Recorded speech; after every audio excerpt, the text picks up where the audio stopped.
The International Criminal Court is now in session. L'Audience de la Cour Pénale International, 8 to word. Please be seated. Pouvez-vous vous asseoir?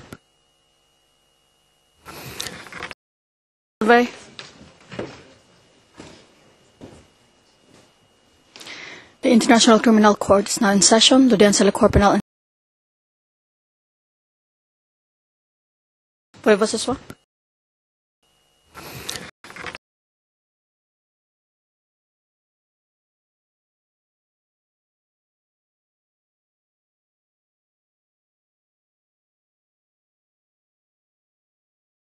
Please. Your Honours, execution, and with me Eliche Zago, Lucio Garcia, Vice, and Grace Go. Thank you. Mr. President, Your Honours, the victims participating in this case today are presented by myself, Arslan Larentisik, and my colleague. Mr. President, Your Honours, good morning. Thank Mr. Sang is present. Arong Sin, Honor Lanham, Caroline Busman, and Rick. My name is Kato Kigen. Thank you, President and Your Honours. Good morning. On behalf of Mr. Ruto, there's myself, David Hooper, Mr. Khan, Ms. Sullivan, Ms. Lee, Ms. Laurie, and Ms. Jairaj. Sorry. Thank you. And Mr. Hooper, there is the client's presence to speak to, and your team did communicate to us that on the matter of the offset of the 2 days he needed to put in, as directed as we were adjourning the last time, that you required his absence for some reasons, and we, considering the reasons indicated at the time and the prosecutor's non-objection to it, we had granted that request in principle, but required you to put it on record, including the reason for it. So we have a record of it. Can we do that now, please? If you do need to go into private session to indicate the reasons, let me know and we'll do that. But required you to put it on record, including the reason for it. So we have a record of it. Can we do that now, please? Do you need to know the reasons? Because I think those were already advanced, were they not? We want to put them on the... I invite Mr. Khan to do that, if I may. Yes.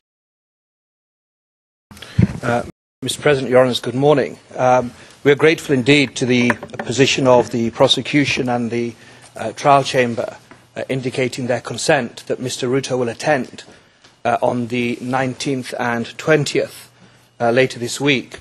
The reason for that is that he has matters of state that were scheduled. The precise details were communicated by way of email to the prosecution and to the chamber on the 3rd of June.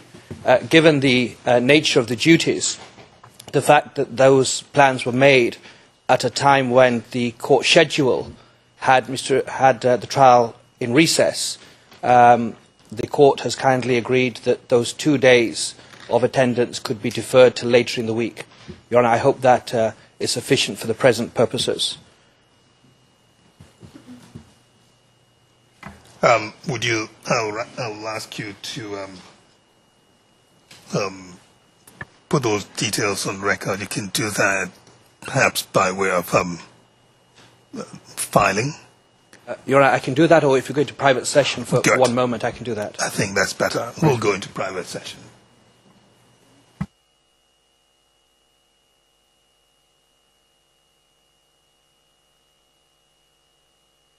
Your Honour, the... Okay.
We're in open session, Your Honours.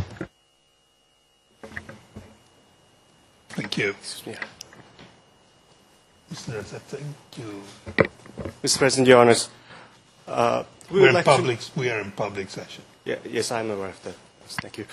Your Honours, we note with concern that the victims, we weren't included in this discussion. This is the first time we are hearing about Mr. Ruto's request for excusal. And as the practice has been, victims were always given an opportunity to express our views and concerns as to the legal basis in all the factual circumstances surrounding such Ruto's request for excusal. And as the practice has been, victims were always given an opportunity to express,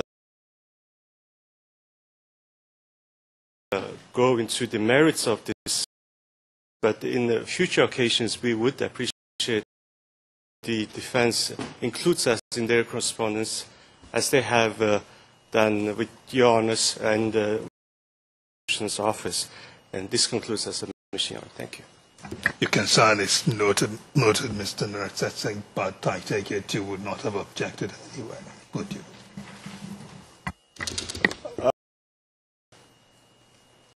It's very difficult to formulate an official position at this moment, Your Honour, but this time we will not say anything else. But for the future occasions, we would require such notice to be given to us, Your Honour. Thank you. We note your position.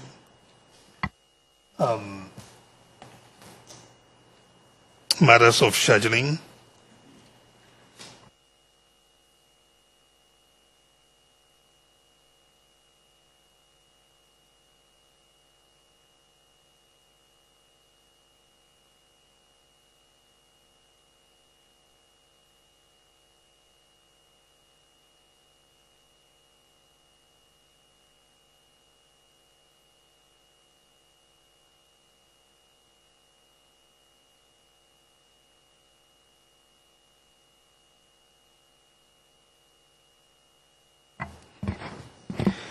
This is to inform you that on the 25th of June, there will be a meeting of the plenary of the judges in the afternoon.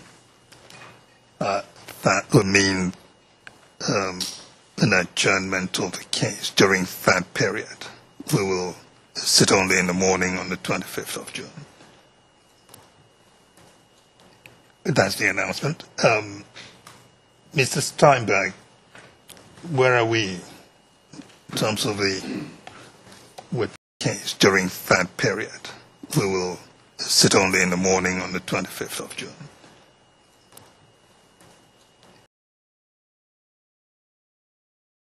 June.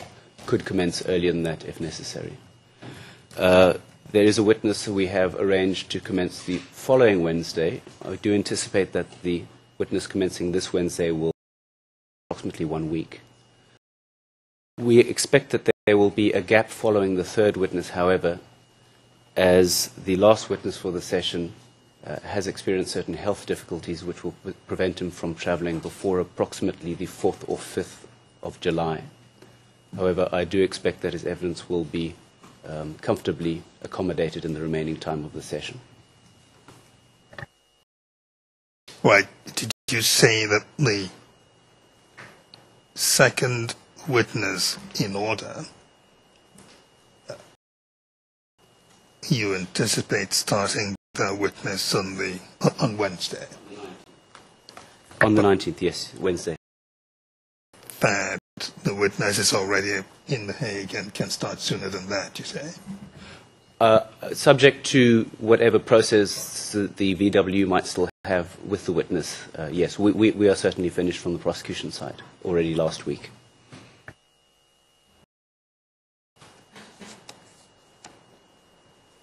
Any observations from the defence quickly? Mr. President, yes. We discussed with the prosecution previously regarding the scheduling, and we had been informed that the next witness will start on Wednesday, the 18th. Your Honour, in relation to the following week, I would ask that the schedule that the witness start on the 25th not be varied to start earlier because of other commitments of counsel that are involved in the case. So, Your Honour, that's, I think, witness 405, and I'd ask that that witness start on the schedule that the witness start on the 25th not be varied to start earlier because of other commitments of counsel that are involved.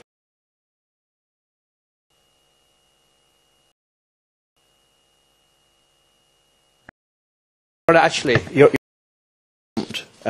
and I'm grateful for that, that there'll be no objection after all, so I'll change my position. For example, on Monday the 23rd, Friday, there'll be no objection from the defence. Your Honour, I don't think the next witness, 613, is going to take a week, but Your Honour will take in chief. But hopefully, if the witness starts on Wednesday, and the prosecution are, I think they've indicated maybe, I would very much hope we can finish that witness by Friday. Of course, we're not binding ourselves, but that's our hope. Mr. President, on our part, many witnesses as soon as possible. That's all. Your Honour, I beg your pardon. I misspoke when I said the 19th. Of course, Wednesday is the 18th. So the witness is due to start on the 18th.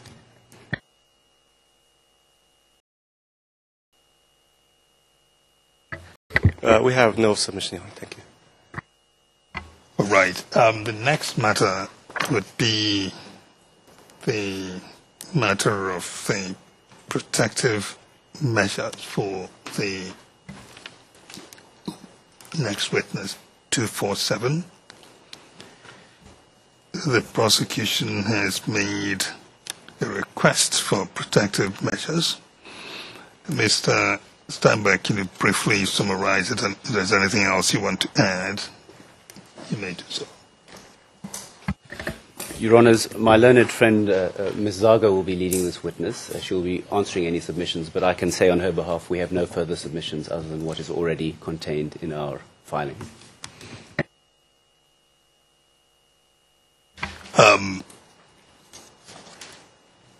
Reaction from the defense? We have no further submissions other than what is already contained in our filing.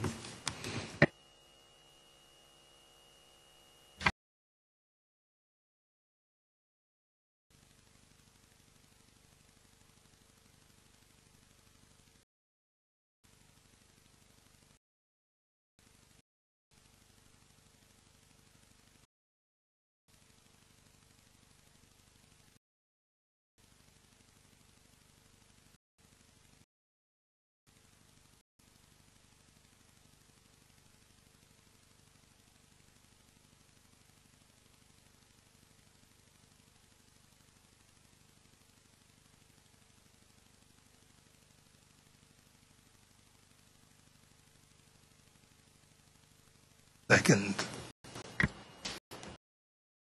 session.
We're in open session, Your Honours.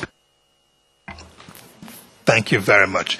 Now, Mr. Hooper, the matter you began to speak to in private session, we need not revisit what you said. We know what you said. The point now is, are we moving into the objection you had intimated, or is it something different?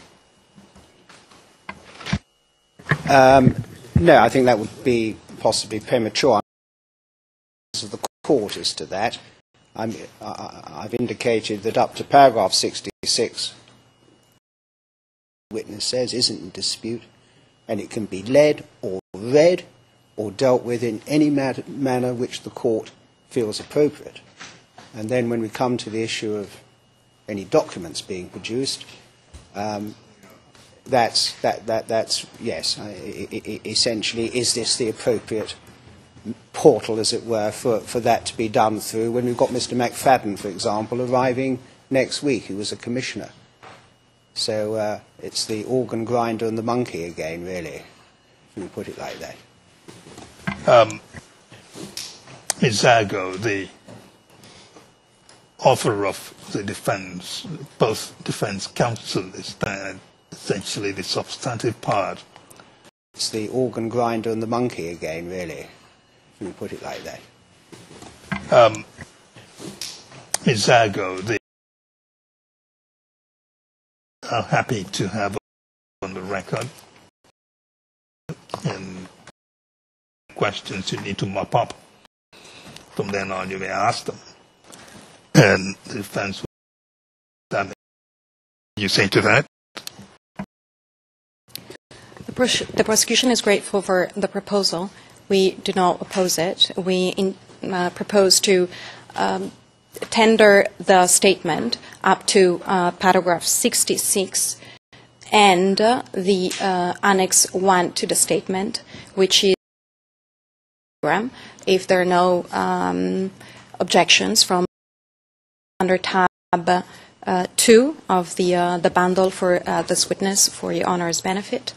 We would like to add some discrete additional questions to clarify the content of the statement, clarifications that the witness provided during the preparation last week, and which were not for the accuracy of the record, but the proposal is well accepted. Thank you, Your Honours.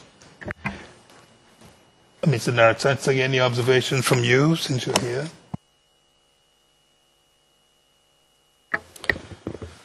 We don't propose to make any observations on the matter. Thank you.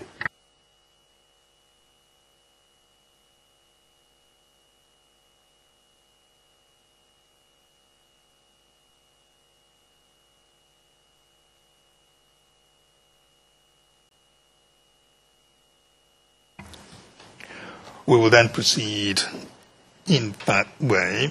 The chamber will admit the witness's statement from up until paragraph 66, and the prosecutor, you will have to tender that onto the record formally, and you may ask any questions arising that you do need to ask, and after which you turn the matter over,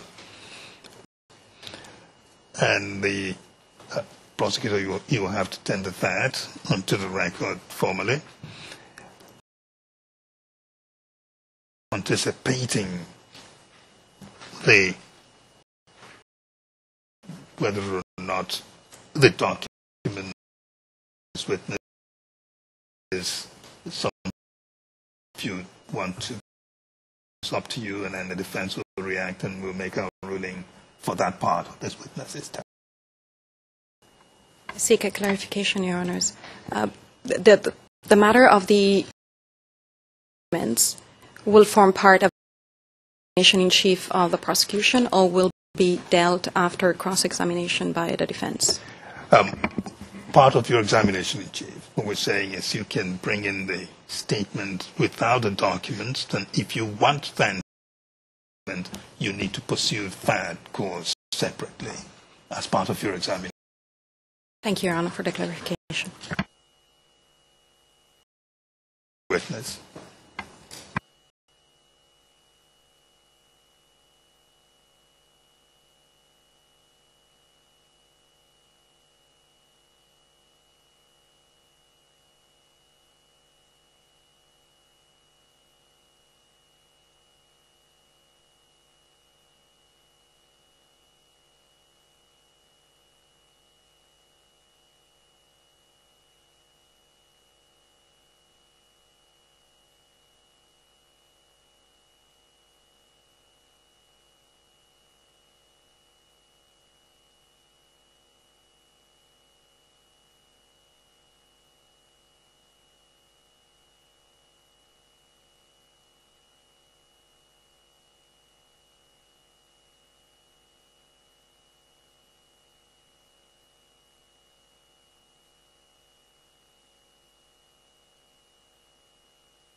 All right.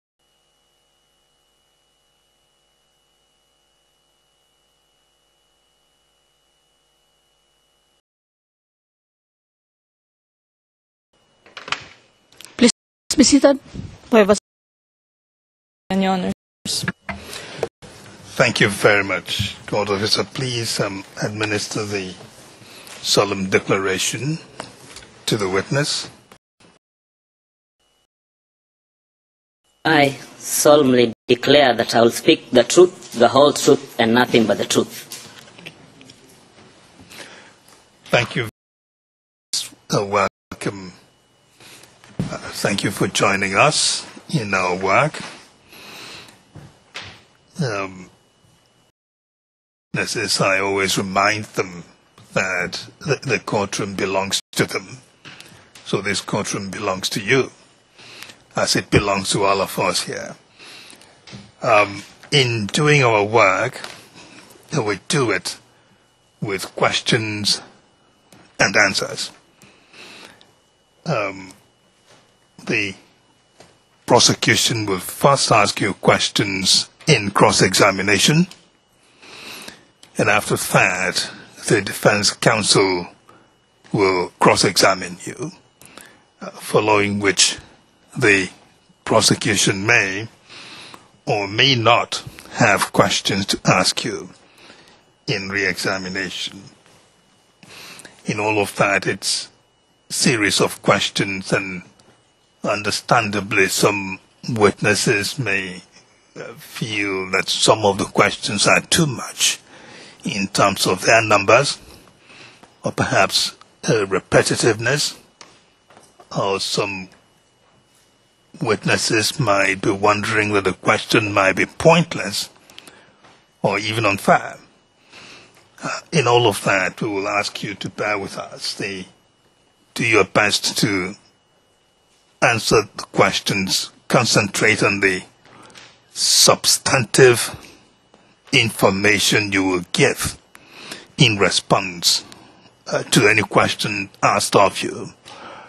The judges would ensure that answer the questions, concentrate on the substantive information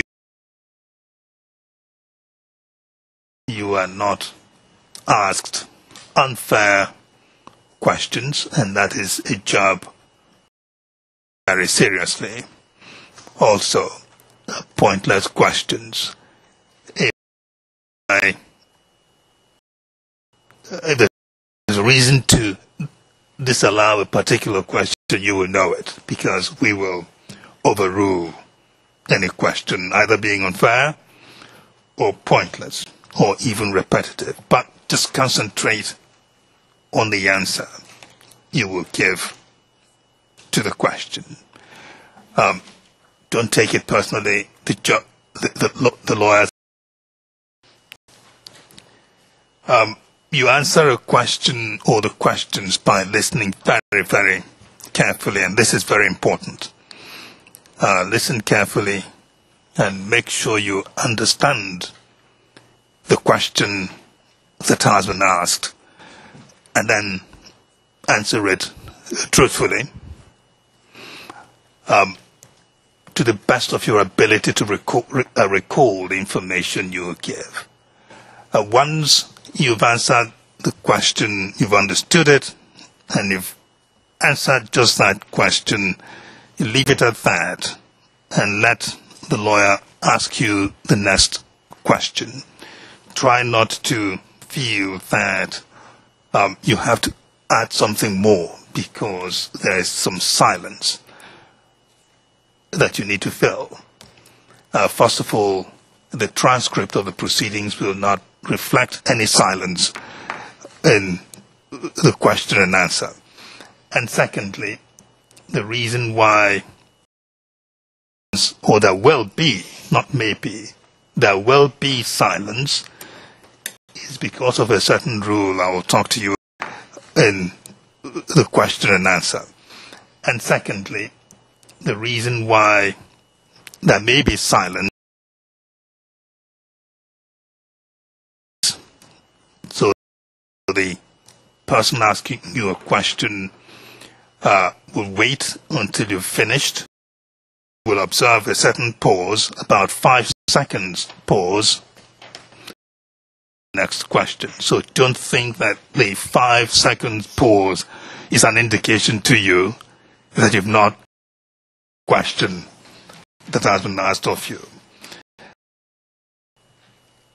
Try to eliminate guesswork. Again, it goes to the need for you to understand the answer, the question that has been asked, and you've thought about the answer you want to give, and then you give that substantive information. So do not guess and do not speculate.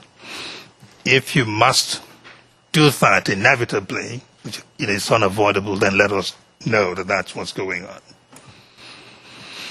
Now, about a pause.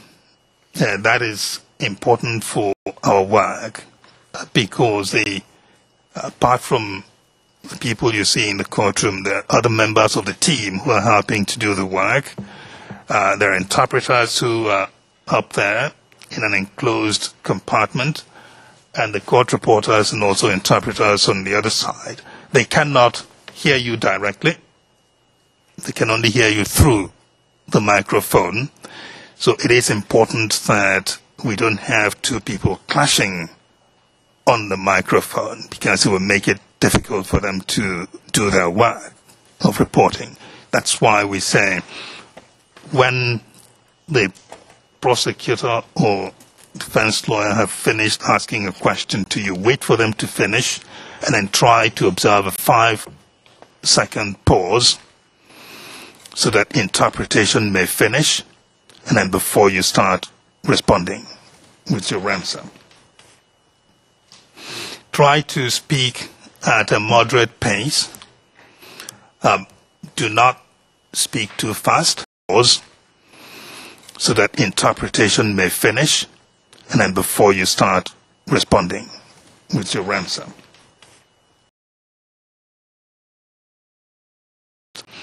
Again, thank you and welcome. Thank you.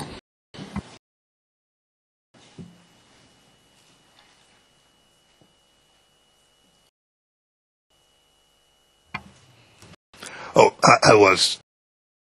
my colleague reminded me that I misspoke when I said that OTB may ask you questions saying cross-examination after the defense. No, in re-examination, I meant to say. So, examine OTP, cross-examination from the defense, and then re-examination from the prosecution if need be. From time to time, we have the counsel for victims. If they have questions to ask you, they will request us permission to ask you questions, and then you will know. Thank you. Zago? Thank you, Mr. President. Good morning, witness. Good morning, Madam Prosecutor. We met last week briefly with other representatives of the Office of the Prosecutor. Do you recall that? I do recall.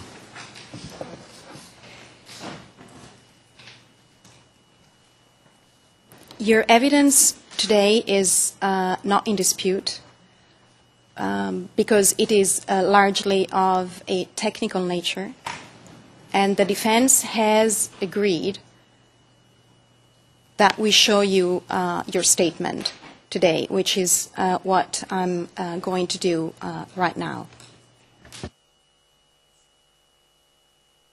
Let me explain, or rather add to that. Ms. Zago is telling you that the lawyers have agreed that, lawyer for Mr. Ruto and for Mr. Sang, that because you are not testifying against their client as such by saying their client did that or the other thing, I was telling you that the lawyers have agreed that, lawyer for Mr. Ruto and for Mr. Sang, that because have appreciate that work. So it is a technical evidence, doesn't cause much concern.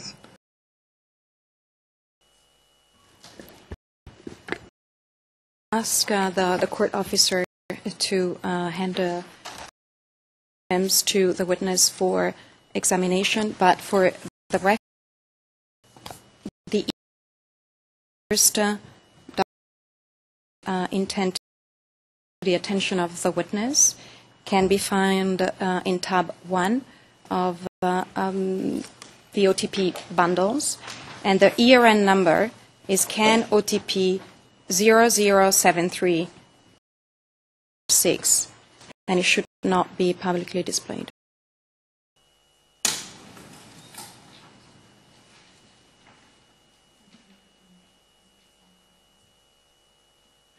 Do you have a hard copy? You can give a hard copy to the witness for the witness to review. I would like to ask the court officer to kindly pick it up for me.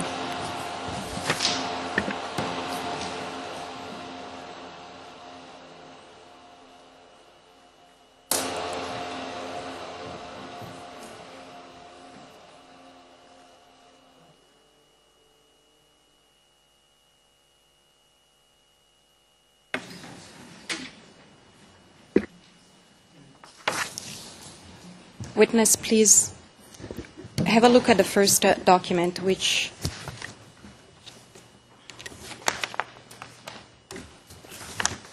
there's the marking at the bottom of the page, 00730146. I have it.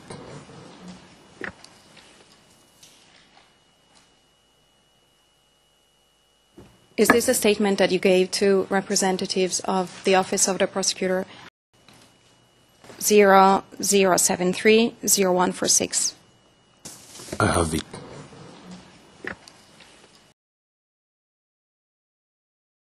At the bottom of the page, there is a 3-line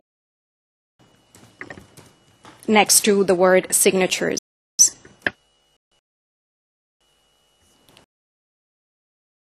Signature there? Recognize my signature. Is it the first one after the word signature? It after the signature.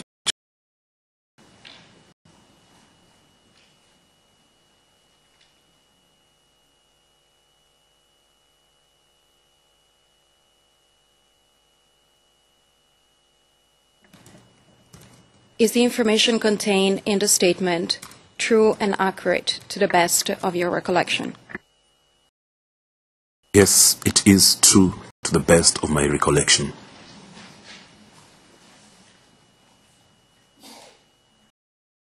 Mr. President, I would like to tender the statement of the witness into evidence with the understanding that it has to be, or it should be, relied upon for the substantive information contained therein, from paragraph 1 up to paragraph 66, which is page KenOTP 00730153. Mr. Hooper. Yes, that is my understanding, and on behalf of Mr. Ruto, those paragraphs and that narrative is accepted as to the truth of its contents. Mr. King Katwa. Mr. President, for Mr. Sang, we confirm that we do not contest the contents of paragraph 1 to paragraph 66 of his statement. Thank you.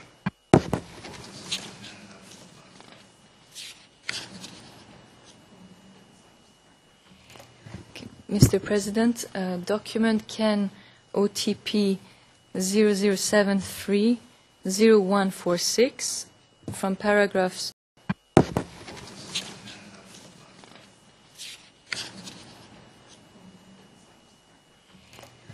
Mr.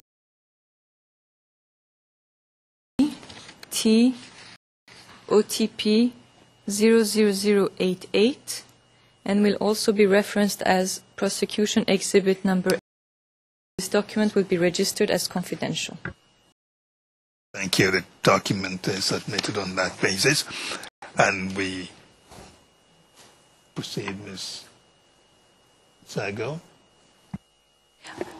I wanted to intercept the blinds before they were lifted. There is a second document, the annex to the statement.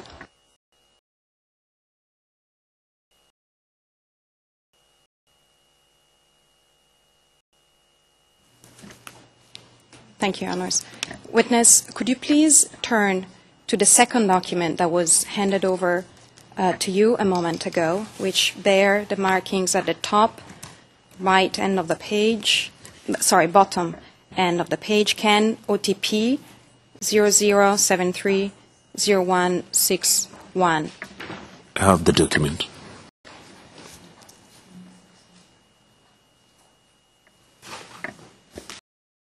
Is there a concern about this document that the blind should remain down? Because it identifies name of other individuals that may or may not have been publicly identified as CPEV staff members.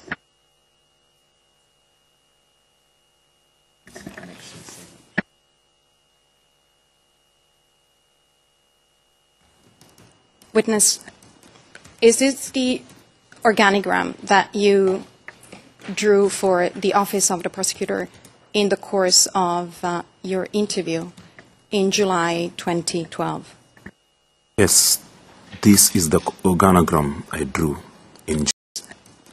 Is this the organigram that you drew for the Office of the Prosecutor in the course of the structure of CPEV at the time? I drew it from my recollection at that time. And was, at the time, your memory still fresh about the structure of CPEV? I can say it was. Thank you, witness. Mr. President, if I could tender this document for the truth of the content into evidence. Thank you. Mr. Hooper, Mr. Kinkatwa. I see Mr. Kinkatwa rising. Can you take it, Mr. Kinkatwa? Mr. President, Your Honours, we do not object. Mr. Hooper? That's accepted, thank you. The document is also accepted as the next in the prosecution exhibits. Thank you, Mr. President. Document Ken OTP 0073-0161 will bear the following number: T OTP 00089, also be referenced as prosecution exhibit number 89. This document will also be registered as confidential. Thank you. That document, is it on the screen still?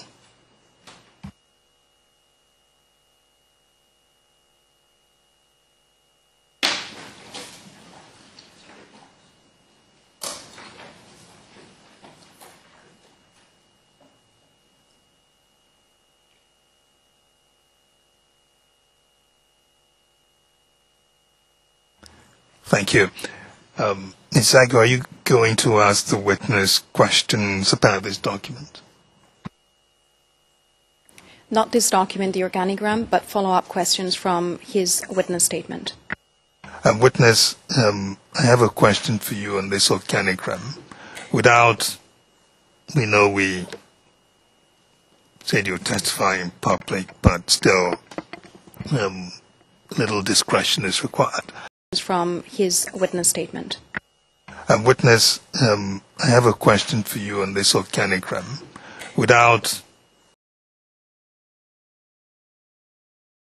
Bottom on the right, where the commission assistants.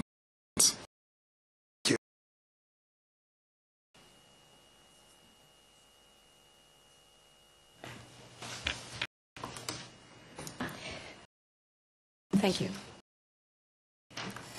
Witness, in paragraph 34 of your statement, you said that you were only present in some private sessions that the Commission conducted its works.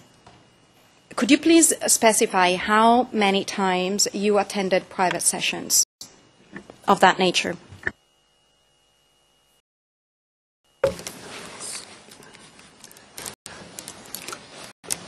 Sorry, I can recall I attended several, but I don't think they can be more or 10. Do you remember the specific locations where those private took place? I recall one was at Nairobi at the ICC, in Naivasha, Nakuru, and Nairobi again, and Kisumu.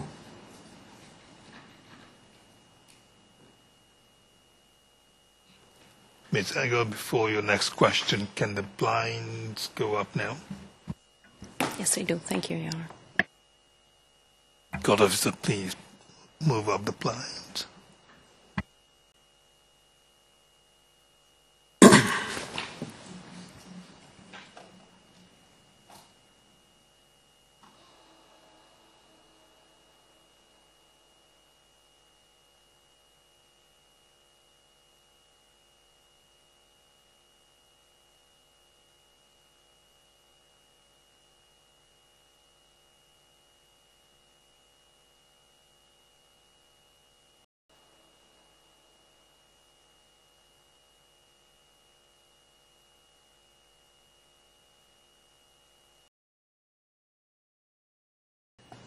The blinds are up now.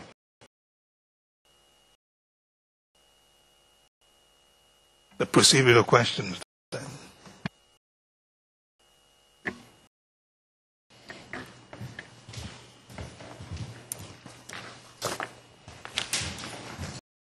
In the same paragraph, witness, you said that the mark for those sessions at which you were present, private sessions you were present, the marking of exhibits was performed the same as for public sessions.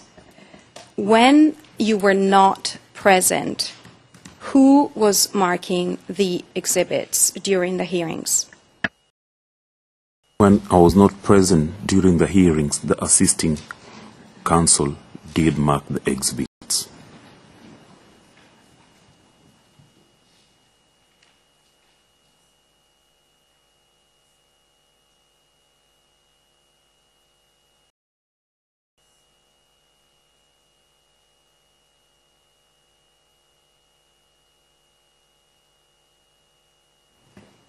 Did you perform any other duties during the private hearings that you attended?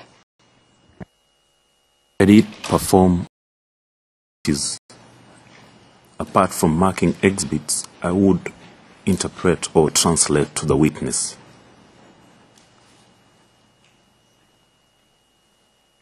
And would you perform any other duties in connection to exhibit introduced during private hearings, but outside the room where the Commission conducted its proceedings? Repeat the question again. Certainly. Did you perform any other functions in connection with private hearings and documents introduced at private hearings where you were not in the room? Certainly. Did you perform any other functions in connection with private? I'll mark them after they've been produced. The assisting counsel will give me so that I update the list of exhibits. The hearing is over, so that we have a clear bits labeled.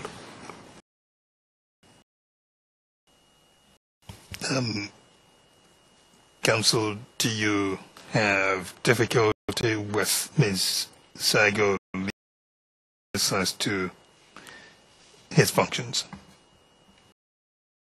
Personally, I have none, Mr. President.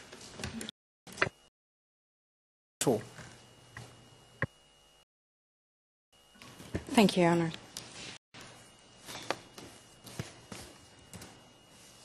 In paragraph 42 of your statement, you said that public exhibits were kept in the cabinet in my office, and I would reproduce and buy them for the commissioners.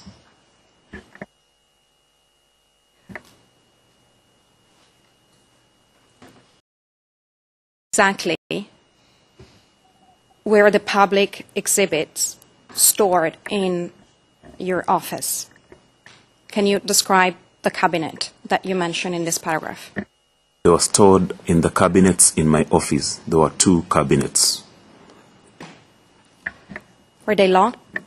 They were locked. There was a key and there was a bar with a padlock on it.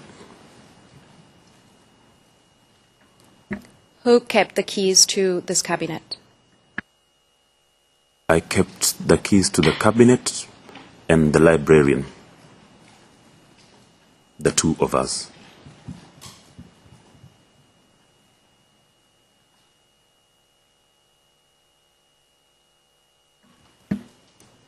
I understand you were sharing the office with other staff members.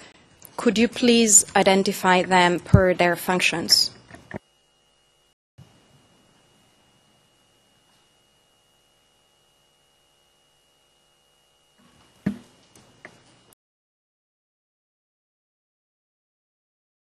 That office.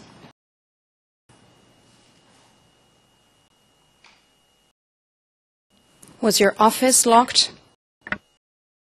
Yes, the office used to be locked when there was nobody in the office.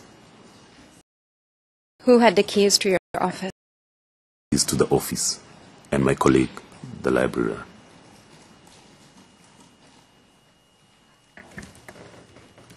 Did the other staff member who shared the office with you have keys as well to the office? Not have the keys to the office.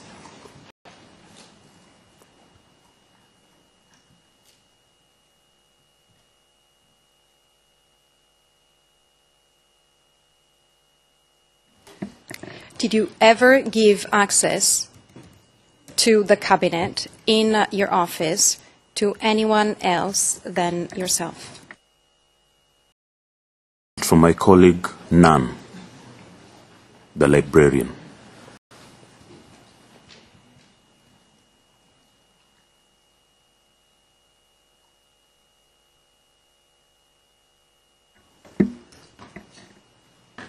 Have you ever or altered the documents that were stored in your cabinet in your office?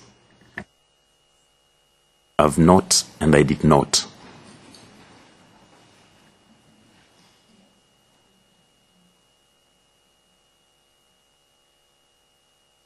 I understand from your statement that the Assistant Counsel and the Secretary of CPEB shared an office. Yes, they did share one office. And that the private exhibits were stored in their offices. Could you please describe, if you know, where they were stored? The private exhibits were stored in fireproof, strong cabinets. Could you please describe, if you know, where they were stored?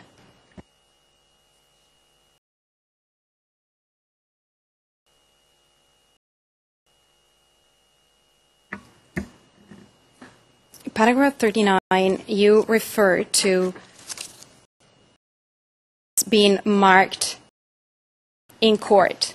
And I understand that that CPEB had implemented a specific protocol to documents tendered and admitted by the Commission. Describe that protocol, please. protocol that we used to mark the exhibits was, like, if a witness will be number 1, we would use that number to mark his exhibits. If the exhibits were more than 1, we will go to exhibit number 1A, 1B, 1C. So the number of the witness who testified will coincide with the number of the exhibits he produced.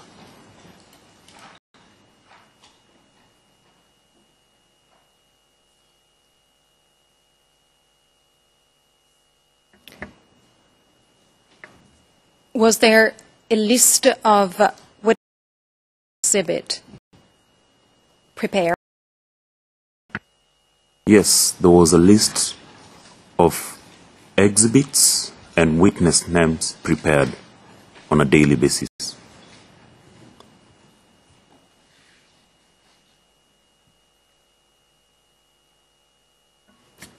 Who was in charge of that list and maintaining that list? I was in charge, and the IT gentleman is the one who developed the list. I was in charge of the numbering and in charge of everything.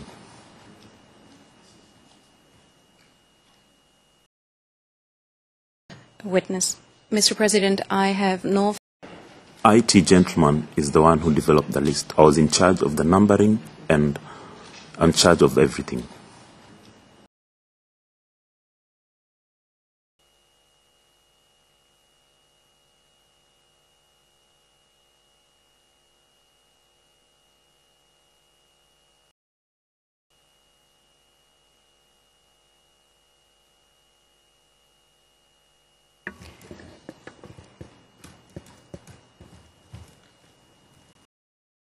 To examine the first document. Yes, I'm wondering if we can raise a matter now at this stage. I hope conveniently. I'm sorry to interrupt my friend, but we're really coming, for lack of a better word, to the contentious issue. It's merely this. Your Honours have seen the bundle of documents that the prosecution deal with this particular witness. In the course of meeting the prosecution last week, and in respect of 2 of those documents, as mentioned by the witness himself in his original statement, the witness recognises each of those documents as being a CIPEV document. He may not always be very emphatic about it. He may refer to it as, I think it was a document presented to CIPEV, but leaving that aside, let's assume that each and every one of the bundled documents is a CIPEV produced document. That is, it was produced to CIPEV. That's the full extent that this witness can talk to. He can't say anything as to the validity of the document or its contents. He can't even say, of course, whether a particular document was scrutinized by CIPEV at the time of production, or whether any particular document was relied on by CIPEV.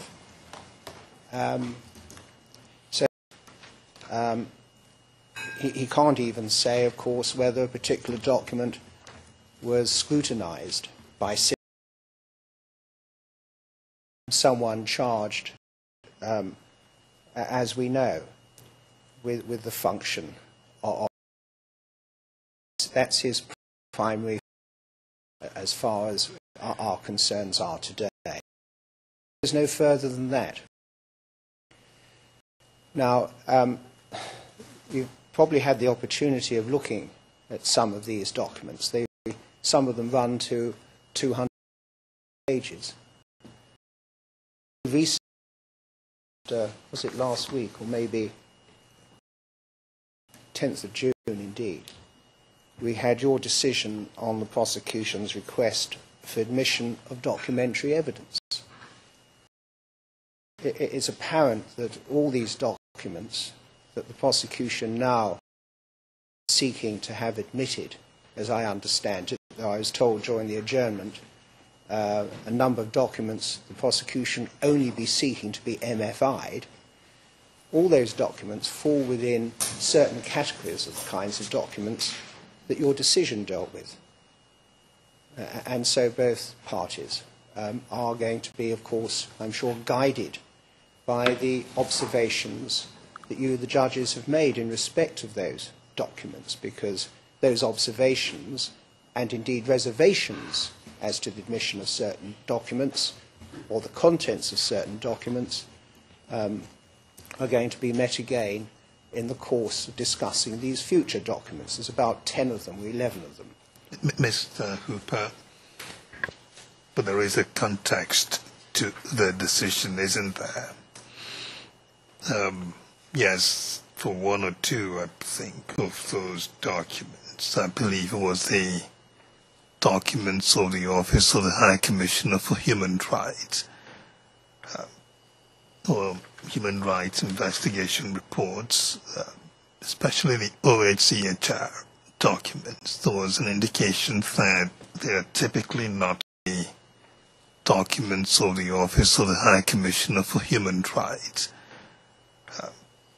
or human rights not made for purposes of courtroom work, apart from those specific observations need to take into account or keep in mind the context of that decision, which was prosecution wanted to introduce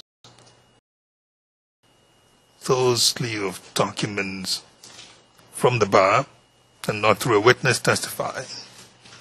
And we say generally some of them we could accept, and others we said, no, you don't bring them in that way. Doesn't that make a difference in your understanding what the decision was doing? Microphone. There is an element of that. In fact, I think the phrase that the Chamber used was contextualised, or in context. But of course the context is very limited when you've got someone in this witness's position.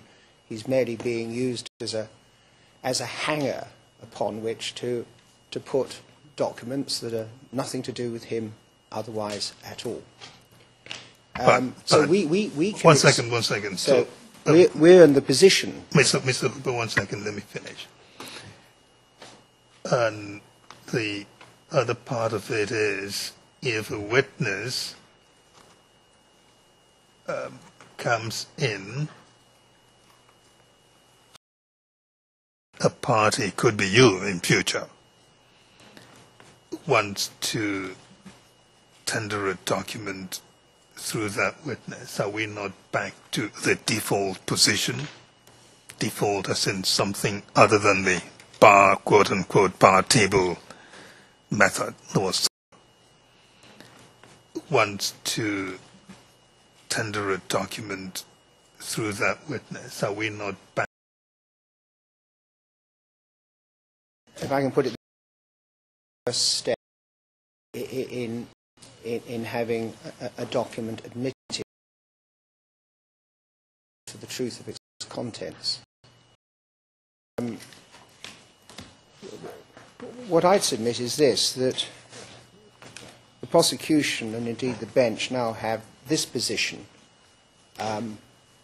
essentially, and that is that the part of Mr. Ruto were willing to accept the context that these particular documents that the prosecution have sought to refer to, documents that were part of the CIPEV material produced to CIPEV, that we can accept. But that's only the very first and very preliminary step, as it were, because we can see throughout your decision that there's many other factors that you look at as you go through each document on a document-by-document basis, and not only on a document-by-document basis, but the content of that particular document as well.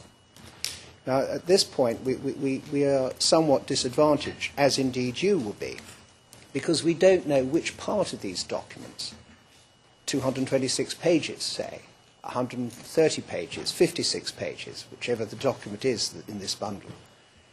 We don't know which part, which line, which fact it is that the prosecution are seeking to have admitted as truth of its content.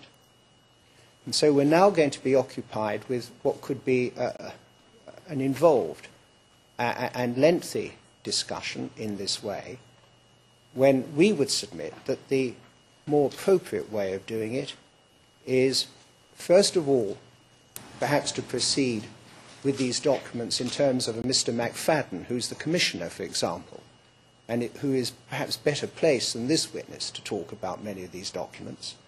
But in any event, that the more appropriate way of dealing with it, in order that the arguments can be advanced in a succinct and helpful manner by both parties, and that you, the judges, have the opportunity of looking at these documents page by page.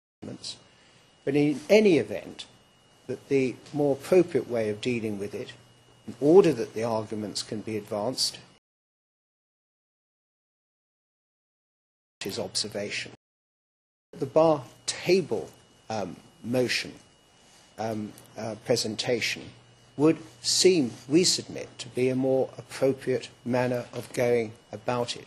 And it would save both court time, be a better foray for you, the judges, within which to each of these documents. So those are, it's a procedural matter, perhaps more than anything else at this stage. Yes, and of course the admission criteria is the same, whether we proceed now with a nominal fiction, as it were, as the producer, or whether we proceed on the basis that in the case of these documents, the defence accept that they fall within a SIPEV category of documents.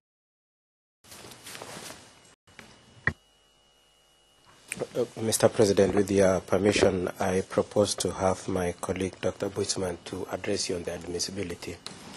However, I would kindly request that we adopt a process that we used sometime in the past on some two other witnesses, that if it were possible, you allow us to cross-examine this witness, and then we go back to the admissibility of the documents as exhibits. That way, all the issues that David has, Mr. Hooper has raised, and which we associate ourselves with, could come out better after cross-examination. Your point is noted. You said Ms. Buitsman is going to speak. Thank you, Mr. President. I think at this stage we have little to add other than to fully support the observations made by Mr. Hooper. We have many observations on each document, but thank you, Mr. President. I think at this stage we have little to add other than to fully support. Ms. Dago. Thank you, Your Honor, for the opportunity. I believe that the submissions from my learned friend are slightly premature. The witness has, in the prosecution submission, documents that are presented today. And this is full in line with the first decision proceedings, that a connection, not a substantial connection, but a connection should be established as criteria, one of the different criteria, but the minimum link between a witness and a document in order to present the document. The prosecution has proceeded on that basis. The witness is expected to identify and provide certain context to much of the documents that are in the bundle today, has a direct link to the documents, and the prosecution will explain that the purposes of seeking admissions of certain documents. My learned friend has not given me the opportunity to address the chamber on the specific documents. I don't want to prejudice the witness at this point. However, will be the large documents, will be relied, or we will be seeking to rely upon those for a specific purpose that has been recognized in the 10 June decision on the bar table motions from Your Honours with respect to similar documents. That decision provides indeed a very valuable framework within which to analyze each one of the documents that we intend to proceed, and indeed we did that analytical motions from Your Honours with respect to similar documents. That decision provides indeed a very valuable admitted, and we came to the conclusion that this witness may provide those minimum criteria in the bar table motion decision. And it is for this reason and for the present witness today that we intended to proceed in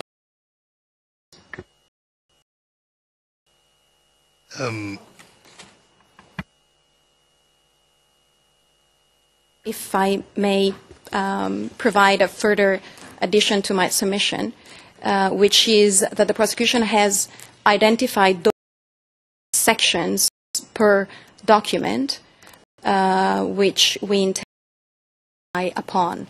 Therefore, we will be in a position to provide a more discrete pool of pages to be analyzed in this exercise. Thank you. You do that on a case-by-case basis as we come to a specific document, identify the segment of those documents that is of interest to you. Is that what you're saying? That is correct, Your Honour. Thank you. Your Honour, first of all, we've had, of course, no notice of what particular parts of these documents the prosecution are now going to indicate. We accept, if I haven't made it plain, that minimum connection between this witness and each of these documents. So that very low fence has been jumped, as it were. That's our position. And they could be MFI'd. I understand the prosecution want some of them marked for identification MFI'd. And then we have another witness coming next week, Commissioner, Mr. McFadden, who'd be in far better place than this witness to deal with certain matters, if that is thought necessary. Question. And then we have another witness coming next week, Commissioner, Mr. McFadden. Thinking. It isn't, you see, that a document is able to speak to it. There are witnesses, let's say, ad ducem document. They just come to give this document. I don't know what it says, whether it says document I, Captain. And then you have witnesses ad testificantum. Excuse phrases. But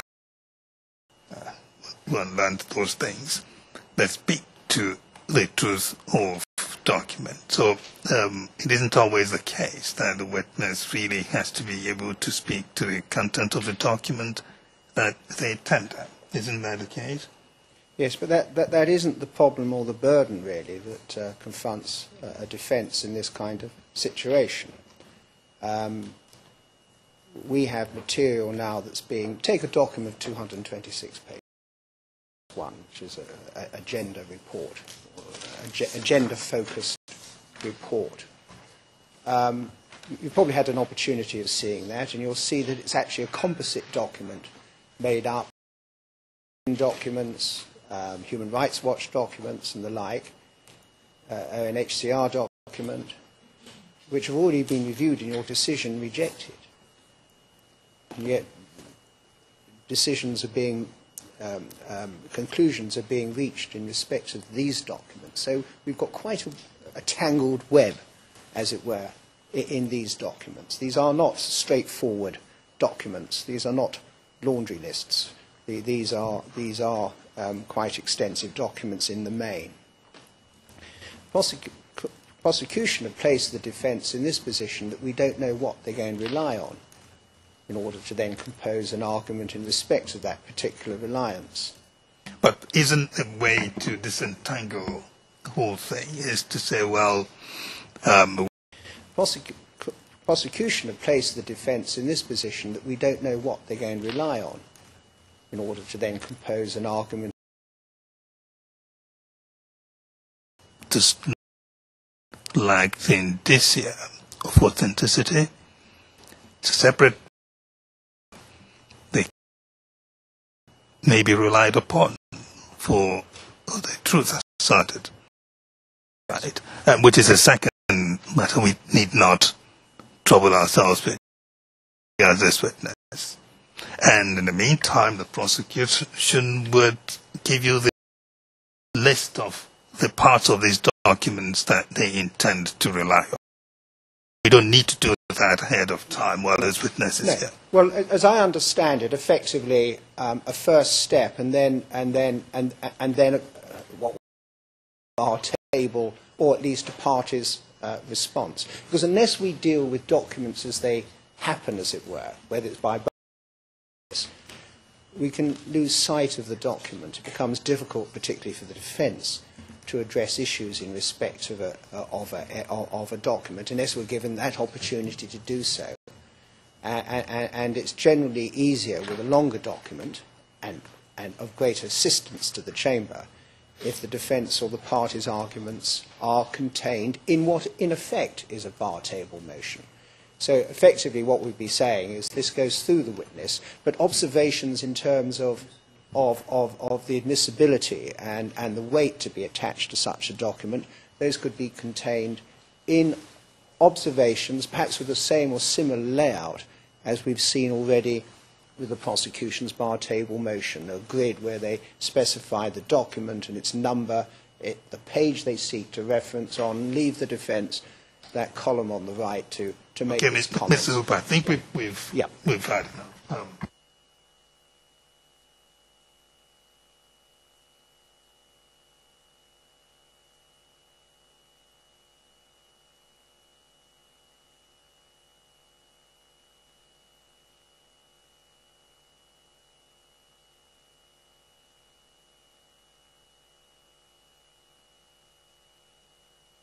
I will proceed in this.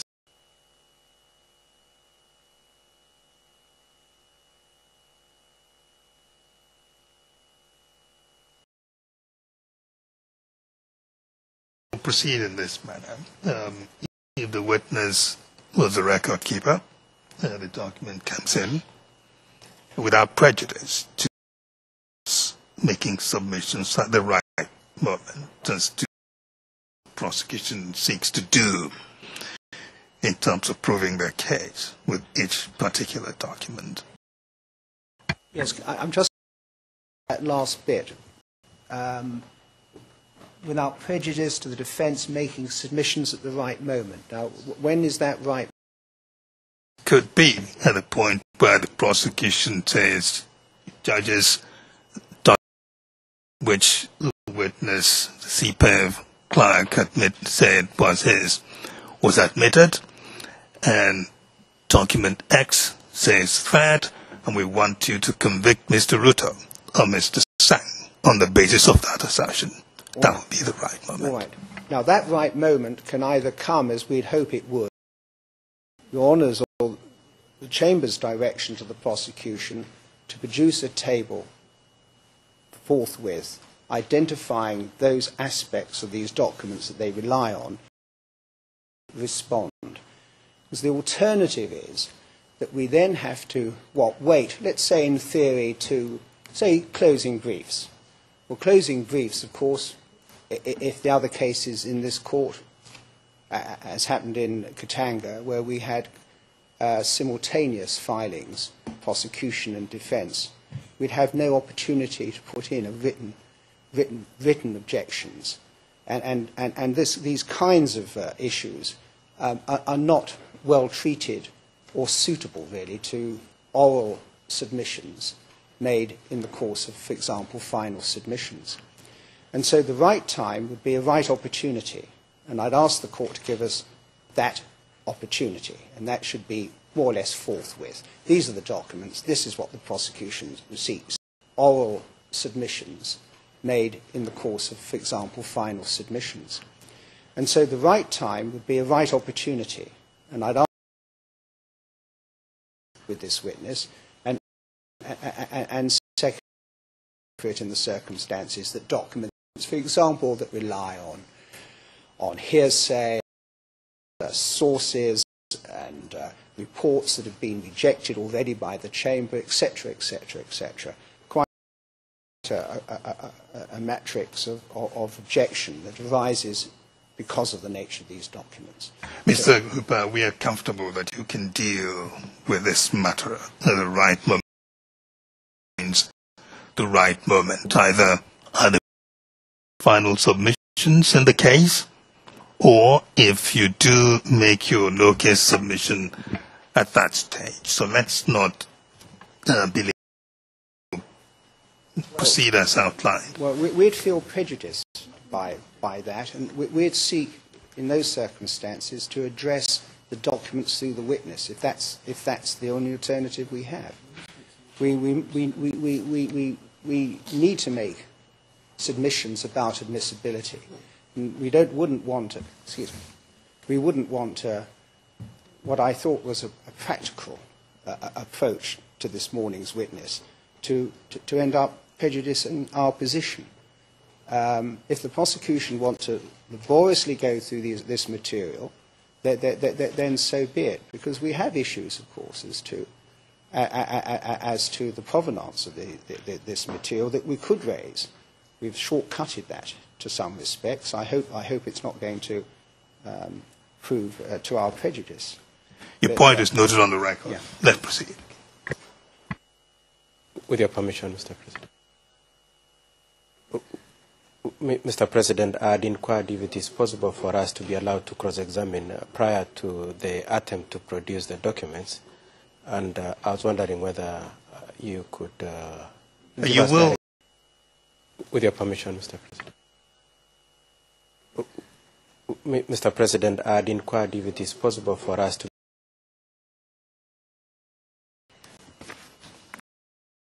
I'd like to proceed document.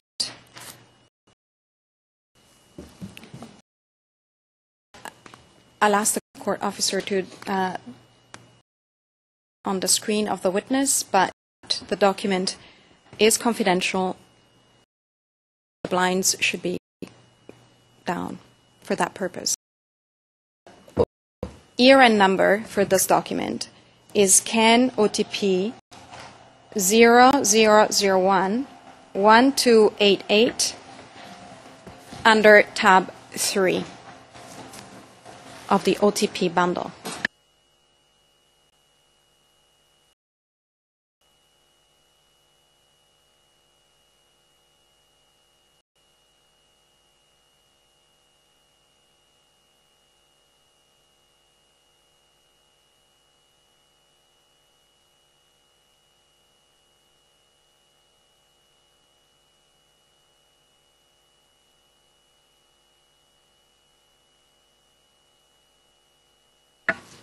Witness, could you see the document displayed?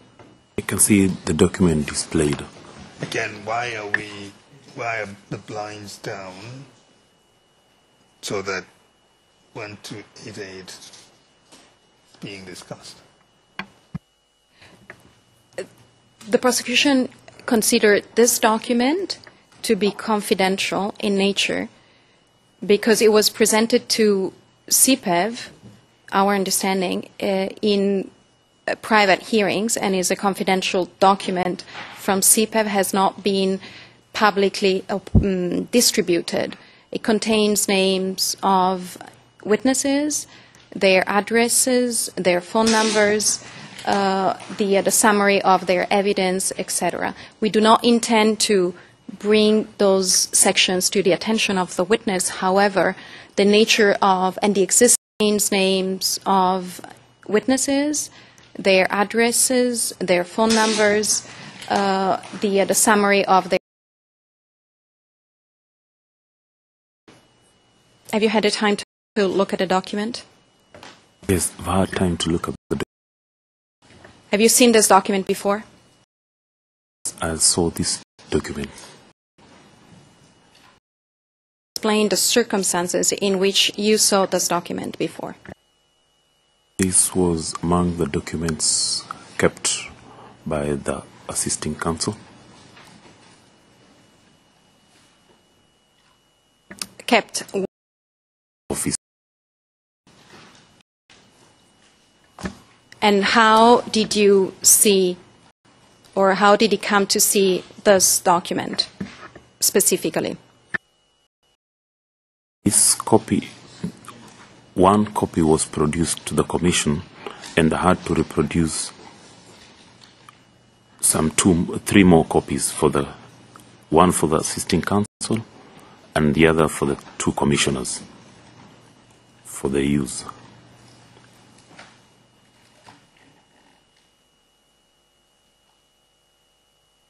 You said the document was produced to the commissioners, to the commission.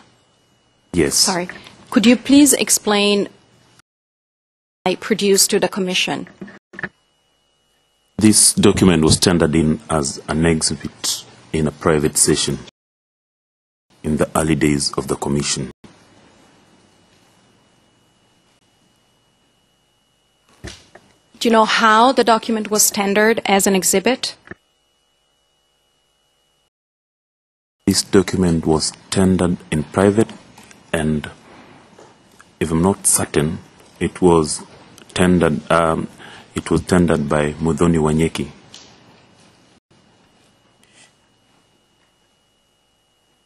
She produced the report in private.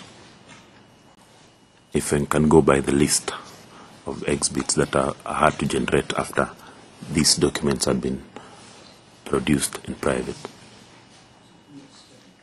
Would you be able to provide the spelling of the name of the person or witness through whom the document was tendered, because the transcript could not. Hard to generate after these documents had been produced in private.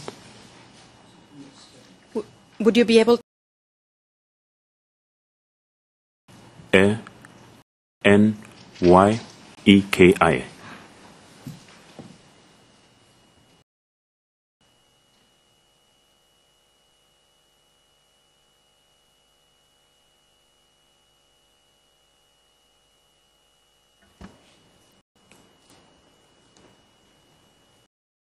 Witness.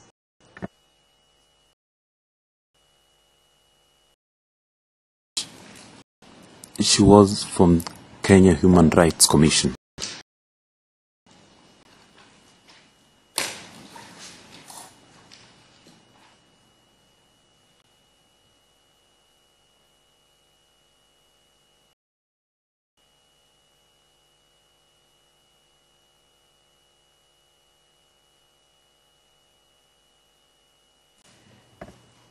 What did you do with this document after you made copies for the commissioners? To the assisting counsel.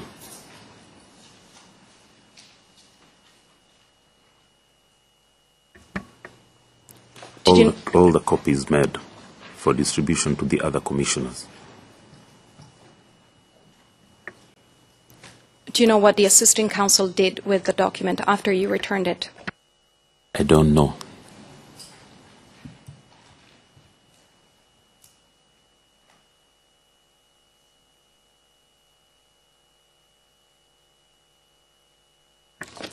Mr. President, if I may tender this document into evidence, I can provide a specific paragraphs or pages upon which the prosecution intends to rely upon. I can do it at this point. I can do it at the end, as your honors direct me to proceed. Can you note that now onto the record, and then at the earliest opportunity give the defense a comprehensive list of the parts of all the other documents you attend? Your honors direct me to proceed. Can you note that now onto the record, and then for this document, the specific pages we intend to rely upon are OTP 96 1302 and then pages 1397 to 1423.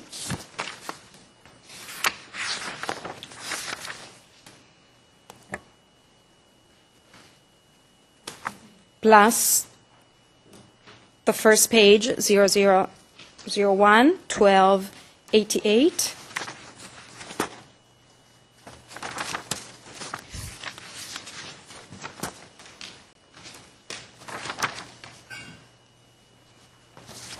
Up until 0001, 1295.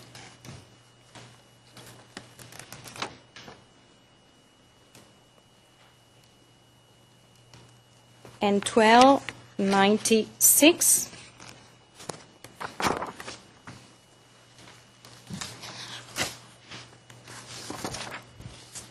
Up until 1304.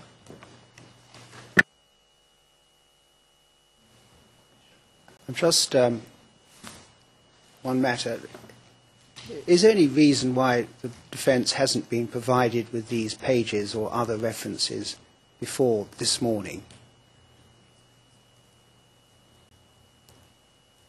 We've had no opportunity to turn up these pages and discuss their relevance and our objections to them.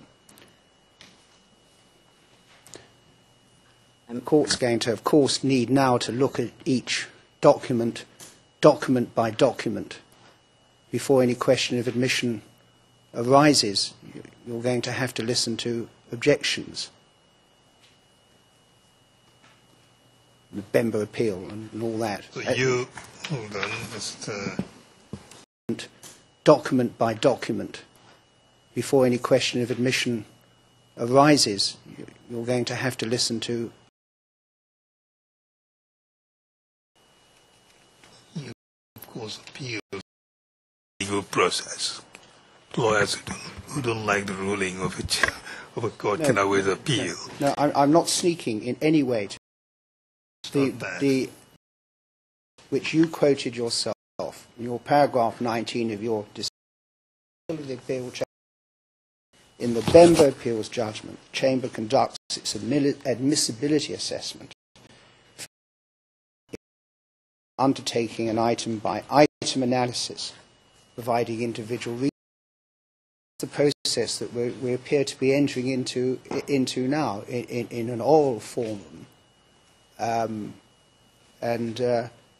we're disadvantaged because the prosecution has chosen not to provide us with any indication of those parts of these documents that they're seeking this morning to rely on. Right, your concern is noted. Yeah. Ms. Dago, do you have any response? Yes, I do. The prosecution did not provide the sections to the defense because this document contained a table of contents, and it's quite clear that the section concerning the charges in this case is clearly indicated at page 4. It has a chapter titled Eldoret, And I don't see any ambiguity in that section. In addition, the table of content itemizes the sections and the pages per topic, obviously, the general part, and then it descends into the analysis of each one of the provinces and areas affected by the post-election violence generally in Kenya. Per topic, obviously, the general part, and then it descends into the analysis of the defense. We thought it was clear on this document. Right. Yeah. You can see how very different we view things, because I assume that the portion on Eldoret would be the one part that would, because it deals with anonymous sources and the like. The substance we've seen in your decision recently, that's an inappropriate area in your view, and we respectfully agree, for the court to material of that kind. In terms of background material, what else was going on in Kenya, for example, elsewhere, we could see that there'd be some perhaps interest on the part of the Chamber in respect of this kind of material, as it's already expressed its interest in terms of background material. But here we've got the policy. I'm not making arguments now. I'll come to that in due course when this process is finished. But the prosecution here are seeking to introduce exactly an area and kind of evidence which the court has already said it is not willing to accept. Mr. Keegan-Katwa.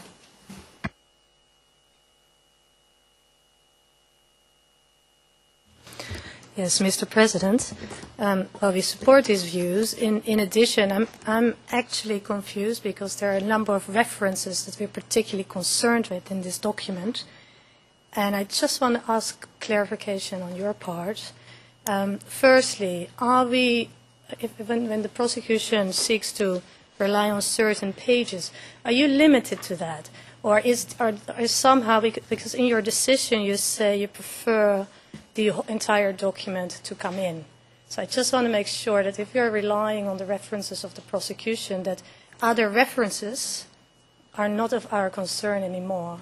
That's my one question for clarification. Is somehow, because in your decision you say you prefer the entire document to come in. So I just want to make sure that if you're relying on the which is 1344. There are some other references in the document seeks to rely on that we have two, which I can raise right now. You asked for clarification. I see where that in we call it colloquially the bar table decision. We had rejected some documents that were either not eligible or that had missing pages, and trying to wonder what's going on. Prosecution has also indicated there's no inconsistency. The thing is this.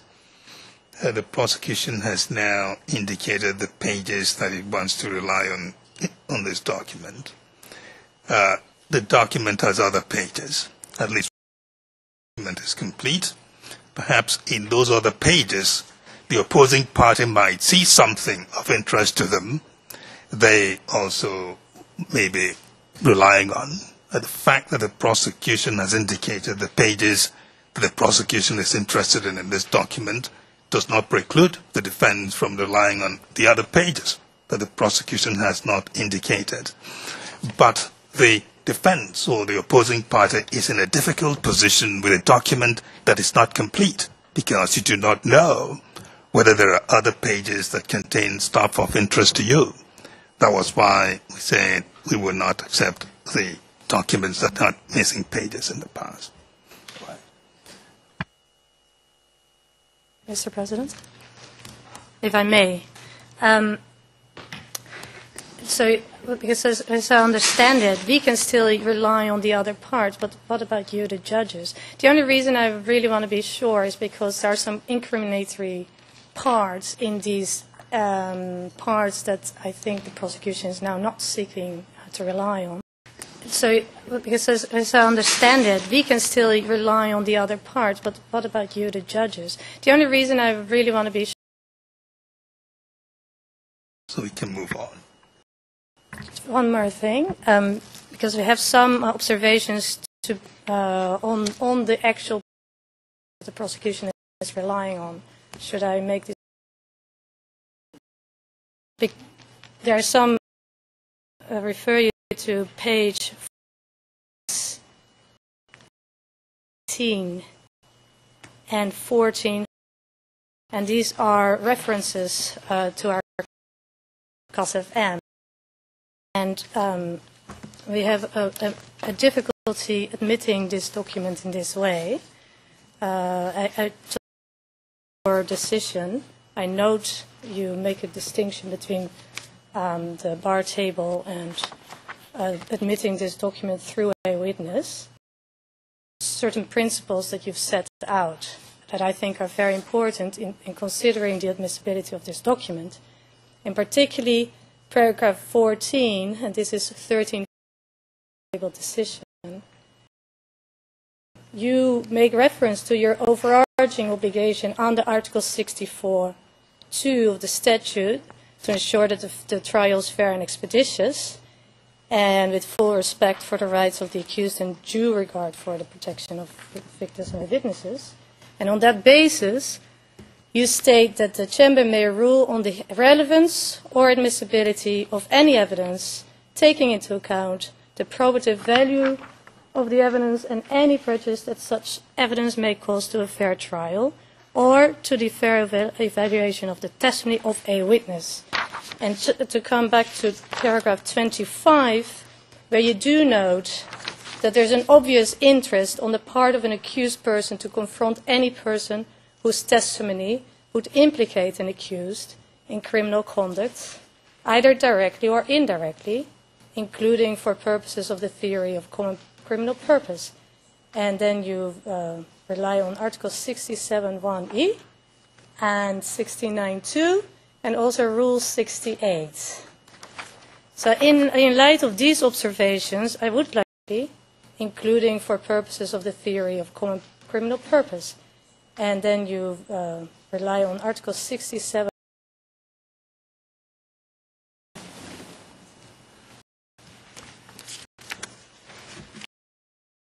This is clearly, you see in the middle, if you have the page in front of you, there is a submission of someone. I will not say the name in public, but this is clearly testimonial. There is a reference here to KSFM, which is directly, and this is a testimonial statement. How is sought to be introduced in this manner? Well, you've indicated yourself that Rule 68 should not be circumvented.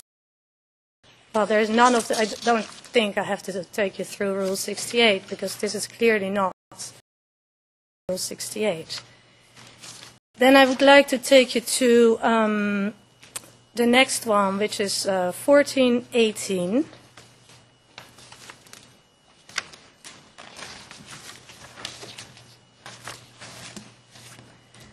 Which is even of more concern.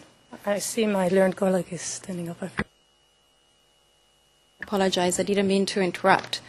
However, I should like to point out that the prosecution has not had the opportunity to make its submission on the purposes of tendering this document.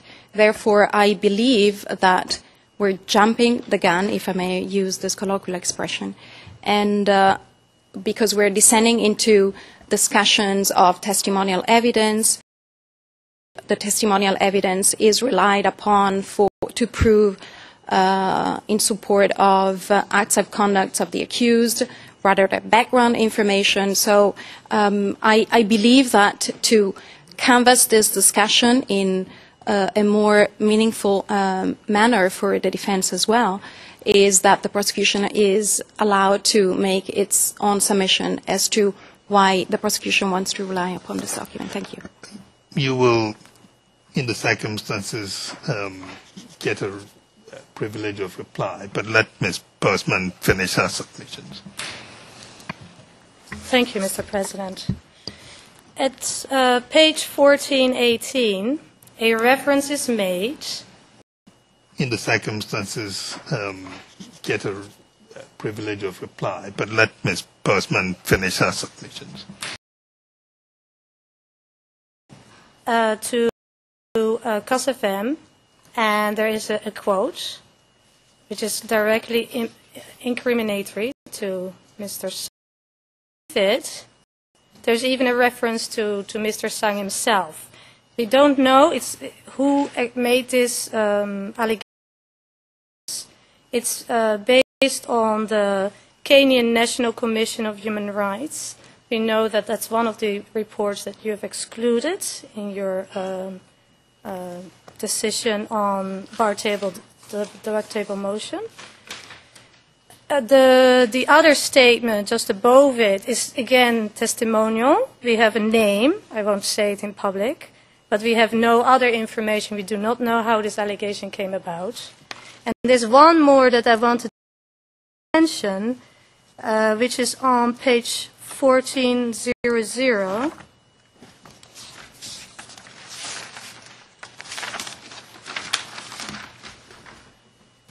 Which is again a direct reference to KSFM in a statement that is testimonial. We have the same problem with this one as we had with the others. So these were the specific references that I would like to point out. We do not think this should be introduced in this manner. And of course, in addition, we have more general observations that the whole report is based on double hearsay, on reports, on other reports, some of which have been excluded by you, the judges. It's an incomplete document. There's often there are dates missing. There's names. There's no methodology that's really spelled out. So these are more general concerns that we have with this document. Can you speak to the extent possible on those general documents? There's often there are dates missing. There's names. There's no methodology that's really spelled out. Yes, Mr. President. The only on the assumption that the entire document was to be admitted. So, since we have a problem with certain conclusions in addition to the ones made in relation to my client, but there is, for instance, at page 1422, which I believe is still part of the document they seek to introduce, there is a reference to the violence was both pre-planned and spontaneous. It's again a determination that should be made by you, the judges, and not on the basis of a document, particularly if the makers of the statements are not before you. And just, okay. There's some other, well, there's a lot of testimonial parts. I can refer to 97 to 1418. And there's others like 1492 to 1513. These are all testimonies of witnesses who are not in front of you. Have the names of the takers of the statement. We just have a summary of what these witnesses have testified to.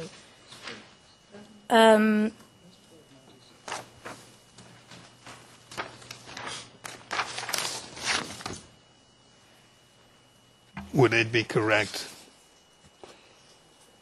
to summarize my understanding of your position to be that you are objecting to the parts of this document that contain testimonial information, as well as conclusions as to the guilt. The parts of this document that contain testimony. Even the parts of the documents they seek to tender by far outweigh the probative value of this document. That is our submission, Mr. President.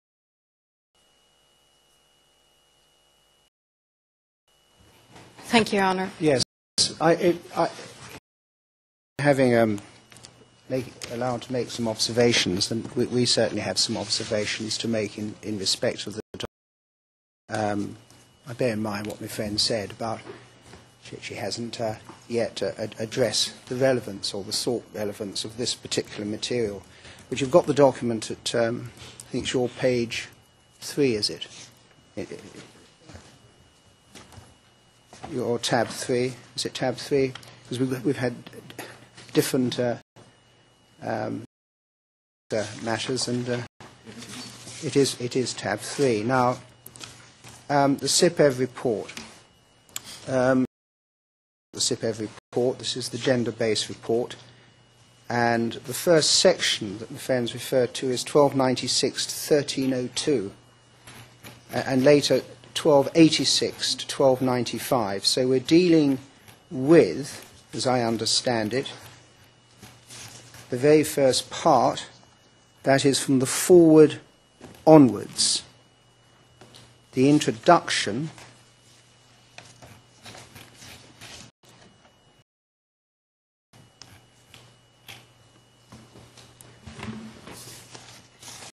and it first of all states at paragraph 9, oh, I'm sorry, let's go just before that, indeed, right from the beginning, from 1296. The background information upon which the report was based. And you'll see straight away it's got NGO reports. The next is media sources. That's itemized at page 9. And then United Nations reports. And NGO reports. The next is media sources that was present, as the court knows, in the country in February. We've got the KNCHR report, to which the team had some limited access.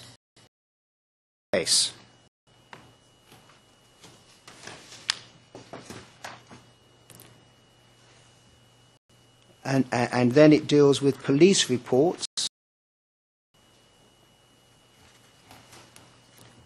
and we see that now, of course, make statements of fact that go to core issues in the case, in which, as my friend Ms. Busman has already said, the court is relying on as a usurping of function, judicial function. At page 12, for example, you have under the heading factors considered to have contributed to the PEV, and then it lists various things. Now, of course, as far as the various reports, UN reports, the Human Rights Watch reports that refer to and which are a foundation basis for this report, this court has already rejected those reports as being inadmissible due to anonymity of sources, lack of clear methodology, and also because some aspects of it touch on core issues. So in your decision, you've already rejected these reports, and yet here is the substance of them being, as it were, allowed in, or sought to be allowed in, through a back door in the wooden horse, as it were, of another report. And we see, for example, that the under factors considered to have contributed, has allegations of rigging in the wooden horse, as it were, of another report.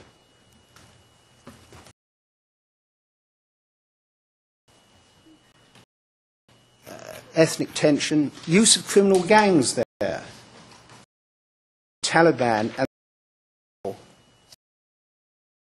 in terms of the Taliban Kikuyu gang, I understand. Goes on in this way. Now, this is obviously grafted onto this report from various unspecified sources, because they only give a general indication of documents they've looked at.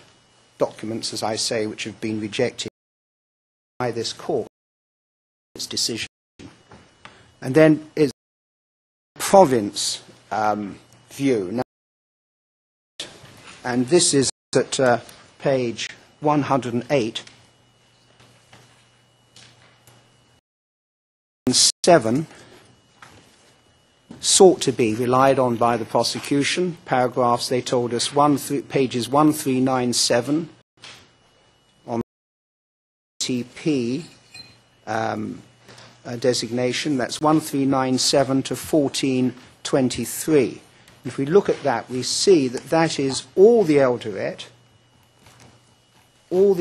matters, up to 1423. Then we move on to Nyanza province, not relied on by the prosecution, we're told, at page 135. So, for ease, we're dealing with page 108 to page 135 of this report, relied on by the prosecution. And if you look at that, you'll see that we're dealing here with about 30 witnesses or persons who it has been purported investigators relating to this gender-based inquiry had resource to. That's not clear. The methodology isn't clear. We don't know if it was their particular investigators interviewing or whether it was as a result of access to, for example, the KNCHR 2. That's not clear. The methodology isn't clear. We don't know if it was their particular investigators interviewing. Totally testimonial. You can see at page 111, dealing with issues central to this case. Dealing there with CAS FM. We have, because it's a gender-based document, another relating to rape. We've had no evidence of rape in this case. Whole new issue.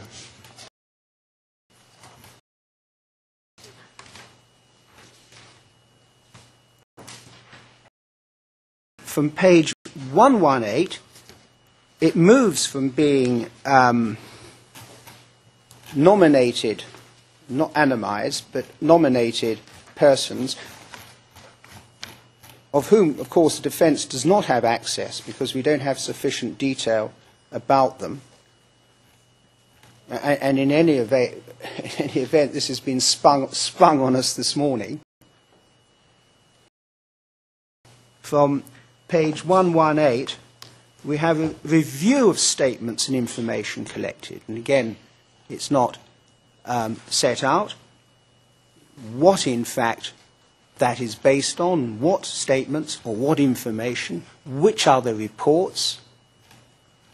And you see that there's then a series of factual comments that is being sought to be admitted in considerable detail, evidential, quite clearly,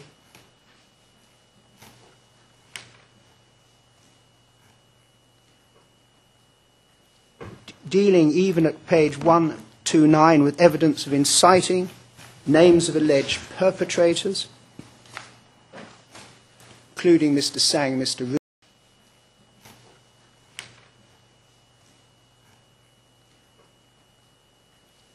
dealing even at and others, part of the names that are featured in network allegations. You can see based there at page 1, again CHR report, and you know the extent to which that is a contentious report, because it suggested that there were corrupted witnesses who were providing a corrupted story. All of this repeated. As it's been already commented, findings, core finding, once again evidence of both pre-planned and spontaneous violence, contingency planning on the part of ODM supporters, and then we move on to Nyanza. As I understand it, though I've done so briefly, I've dealt with all the pages, or have specified all the pages that the prosecution rely on. My friend will correct me if I'm wrong. And this witness, in any event, in his statement at paragraph 247, said, "I cannot remember now who authored or provided this document. I think this is one of the reports received by the Commission." Are you talking about the witness now understand? Yes. The witness seems to be fairly certain in his testimony. Yes, well, I'm signalling that up by reports received by the Commission. Are you talking about the witness now understand? Press it. Speak.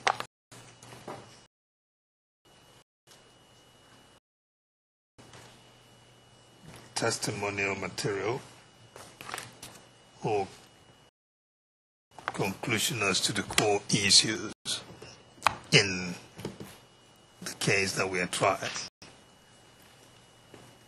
Then of this report for purposes of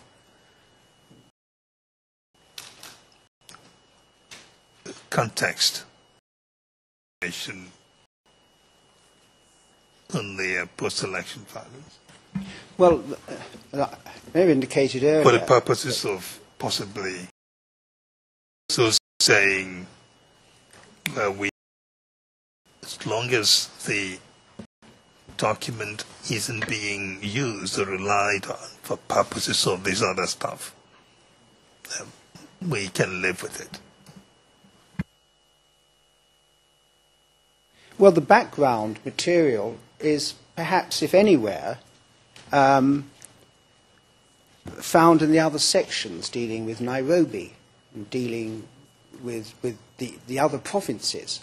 There's the matter of sexual violence, for instance. Yes. Take that for example. Is it not of interest for purposes of what happened? To say, if that's the case, that sexual violence was also committed?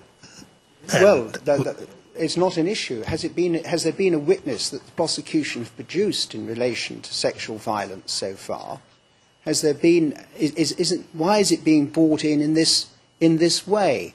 Why can't the defence have the opportunity of confronting people making such allegations, because it does have an extra dimension to it, and we well know this court's attitude towards gender-based crime. So it's something that should be, if it's going to be produced to the court at all, it should be produced in the ordinary way. and a general allegation. These aren't general allegations, these are quite specific, this court's attitude towards gender-based crime.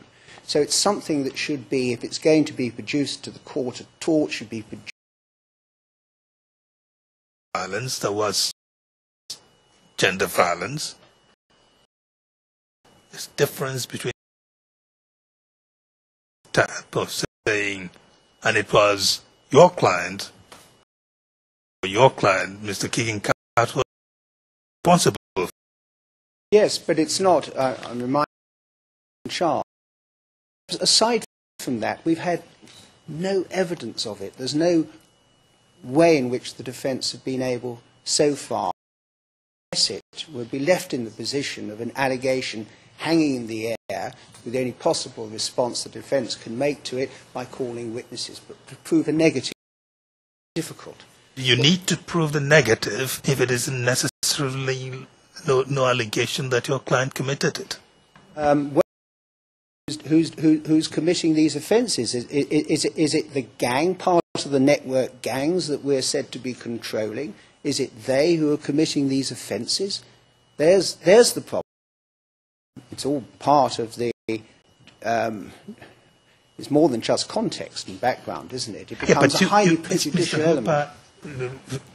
This inquiry, the purpose of it on my part is there have been witnesses who came, testified that they were subjected to violence, and you did not dispute that they were subjected to violence. Your point was that they had not said that your client was the one who did it. Why is that different from the question of sexual violence? Well, it's not been an issue. We haven't investigated it. We haven't looked at the sources of this material. May I say also, as a general matter here, none of these, even where they're nominated persons, none of these statements are annexed to the statement. So we've not had access to any of that material. As a general proposition that during the post-election violence, none of these statements are annexed to the statement, so we've not had access to any of that material. This defence would seek to stand in the way as a general on a national basis. It comes into Yiz and Gis, into sight of our case, then submit it's wholly inappropriate for the prosecution to raise this particular issue, uncharged as it is, this way. And those are my submissions in respect. Can I just say that there are specific prosecution witness statements, witnesses in this case, P15,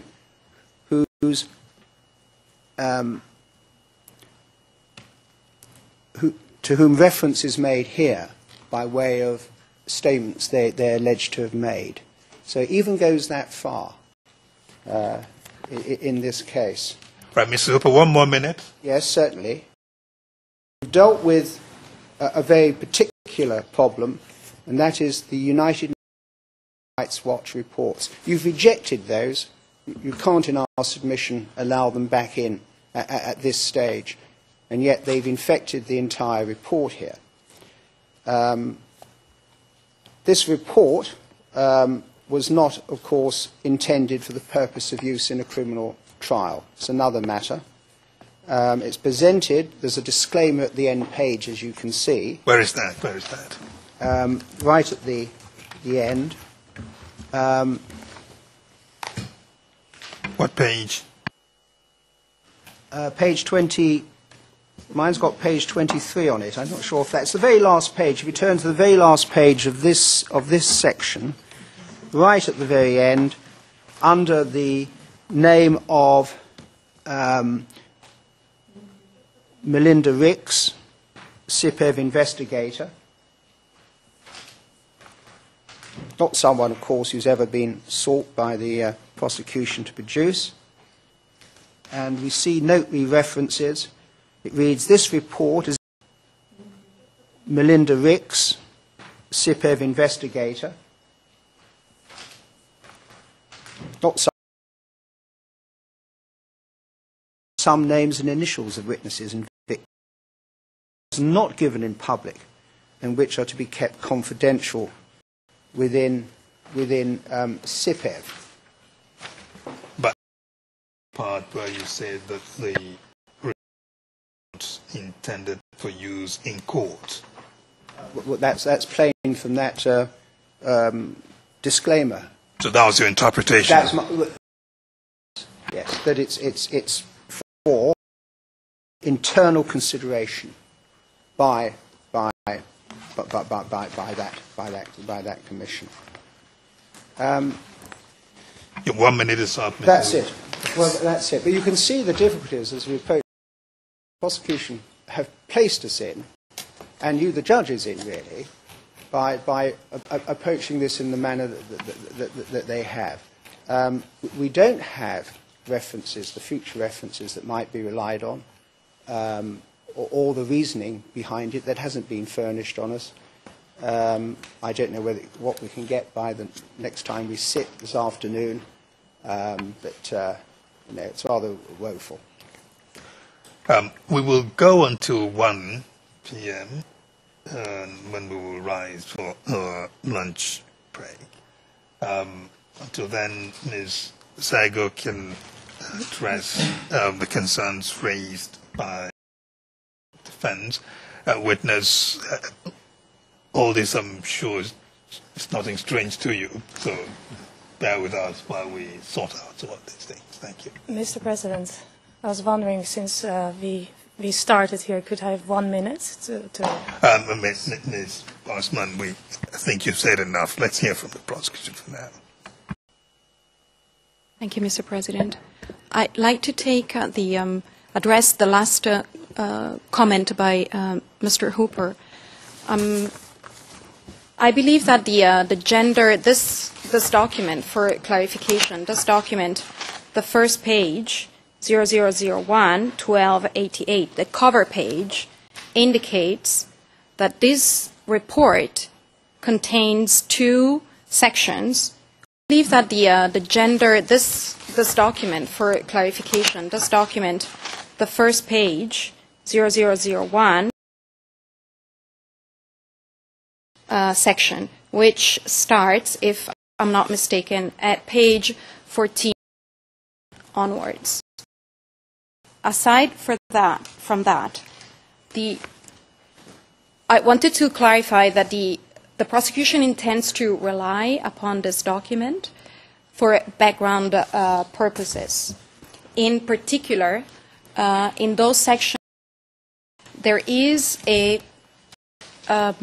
description of the general methodology and information that the CPEV and the investigation section relied upon, explicitly referring to NGO reports, certain sources of individuals that have been interviewed by the investigation section during the period of the investigation.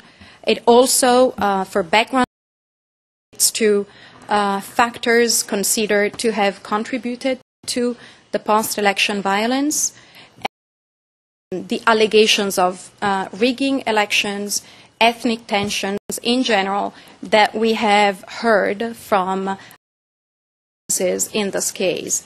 And this let me stop you, please.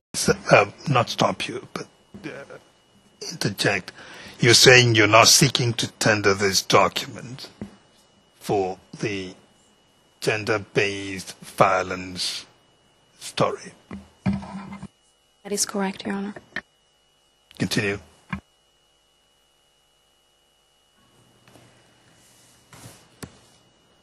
In terms of the criteria that the Chamber has clearly identified in their 10 June bar table motion, prima facie relevancy is determined by the relevance of the subject matter contained in the report or in the document which it is at stake.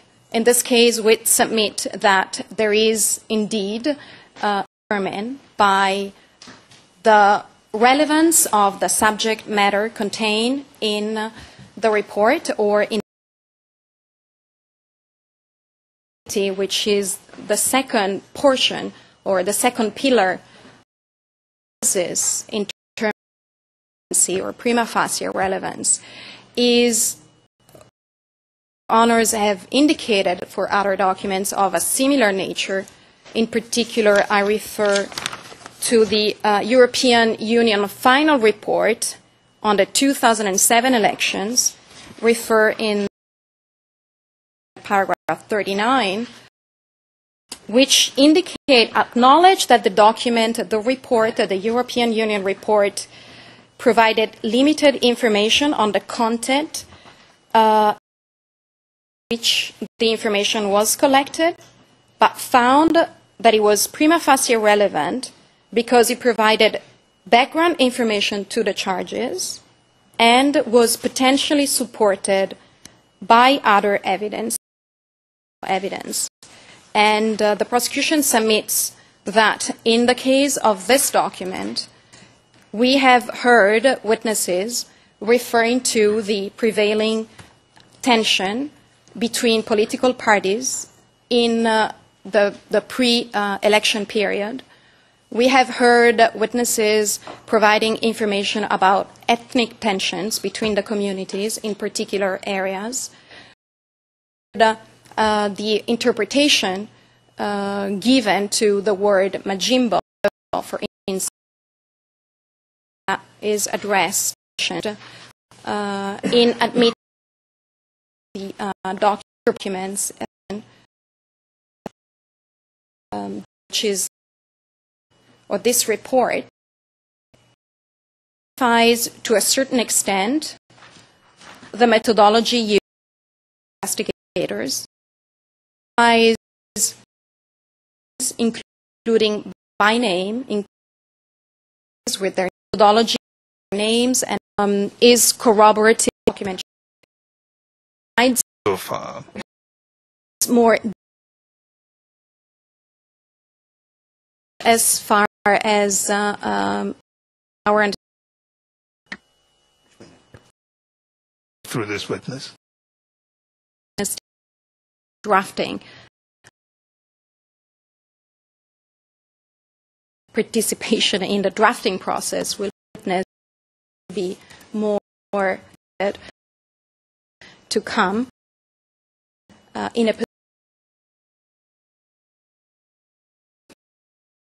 correct, Your Honor.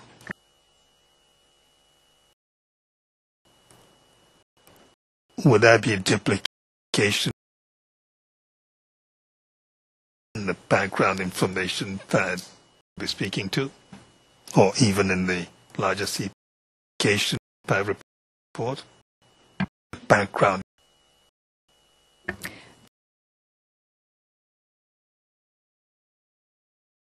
Hearing the Commission, which is not included in the document that we are, an element only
All rise.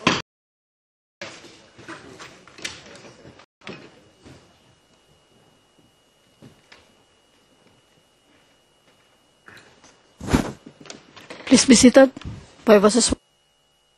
We're in open session, Your Honors. Thank you very much. I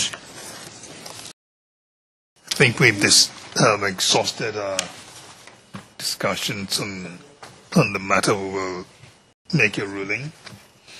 The prosecution has clarified that the purpose of tendering or seeking to tender the document was not for the value of it on the matter of gender-based violence, but rather for background information, including on questions of tensions between the political parties prior to the election. The defense have argued that there is prejudicial effect that overrides that limited background information. The chamber is persuaded by the concerns raised by the defense. As a result, this is one document that the chamber will not be admitting. Of course, it is one thing to say that a witness who has come and testified to being a custodian raised by the defense. As a result, this is one document that the chamber will not be admitting. But then that is not the end of the assessment. The chamber would also take into account the effect of such document, assuming it is found to be relevant. The chamber will be rejecting this particular document.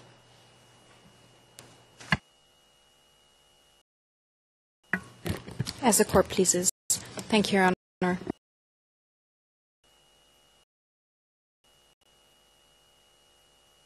We can turn to the second document that we would like to show the witness. And this document as well should not be displayed to the public, given the confidentiality nature of the information contained therein. And the ERS is 0002-0015. And it appears as of the OTP bundle.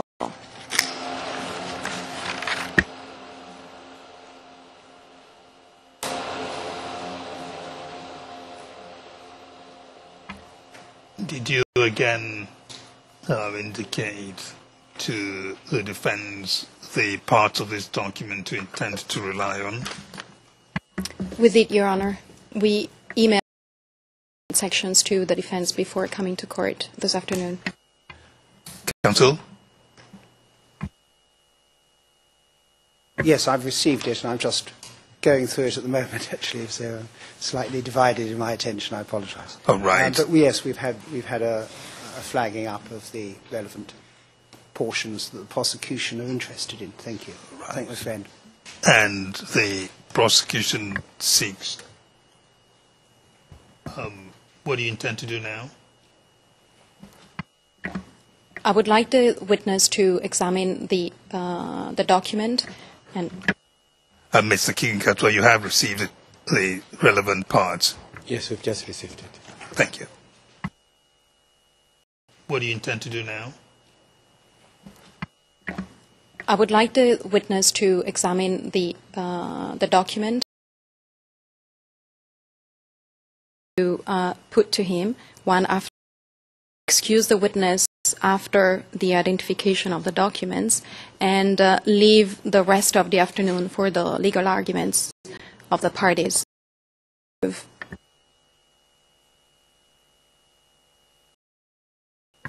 We can assist to this extent that, for our part, that the documents the prosecution are going to produce this afternoon are documents that this witness has recognised as being produced to SIPEV,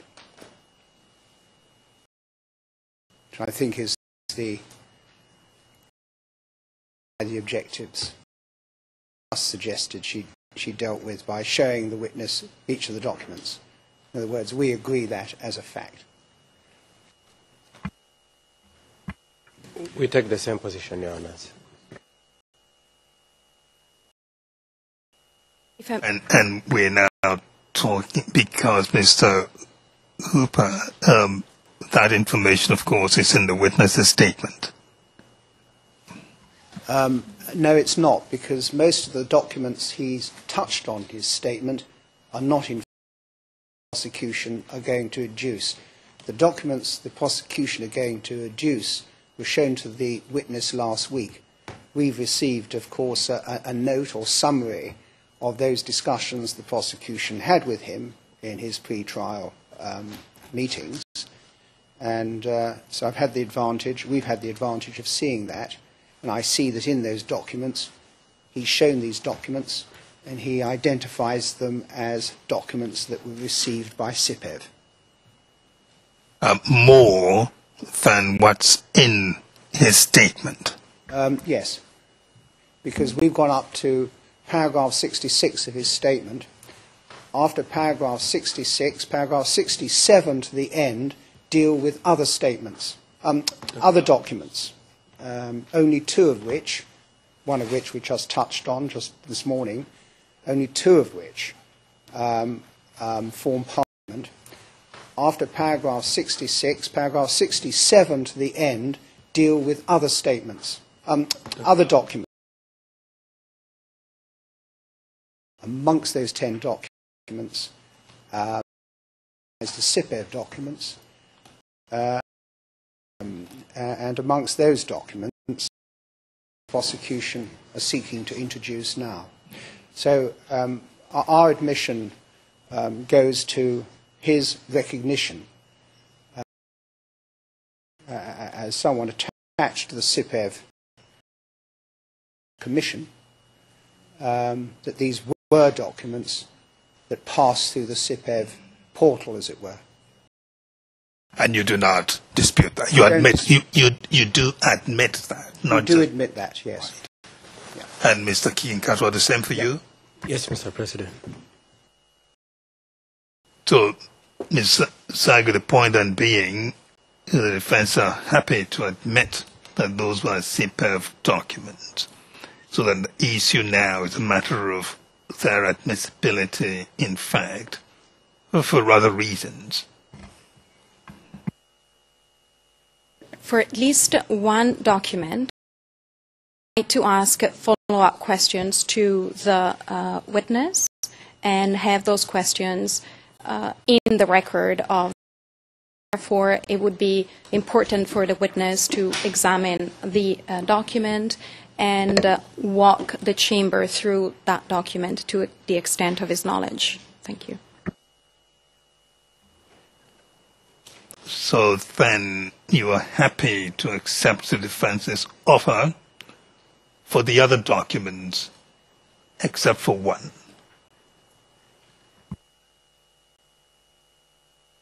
Yes, that is correct, Your Honor. Can we then go straight to that one document?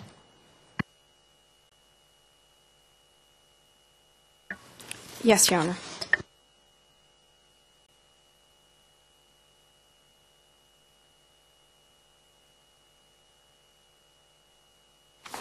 I'd like the following document to be. Yes, Your Honor.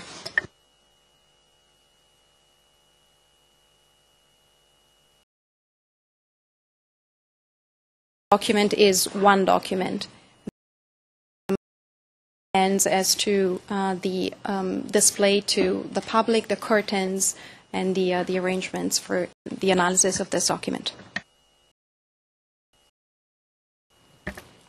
The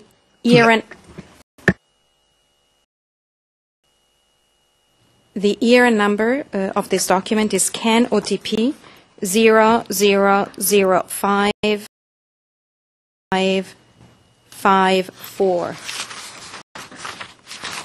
Let us display the part related to the public, but when we get to the part that you said should not be displayed to the public, then we act accordingly.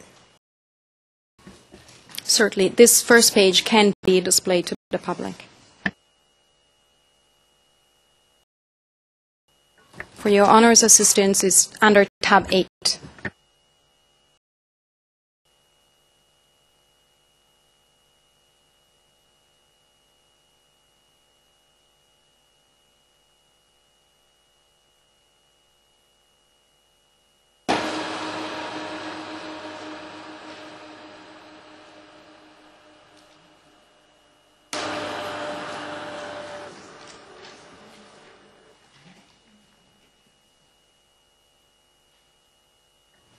Is the document displayed? Thank you. Witness, have you had the time to look at this document? I've looked at document KenOTP 0058554, witness exhibit and exhibits produced to the proceedings. Thank you, witness. Do you recognize this document? I recognize this document. It's the list of witness and exhibit produced at the proceeding, and this was witness number 1 and the exhibits that were produced. Who prepared this page? I prepared this page. For what purposes did you prepare this page? For record purposes, number 1, and the exhibits that were produced.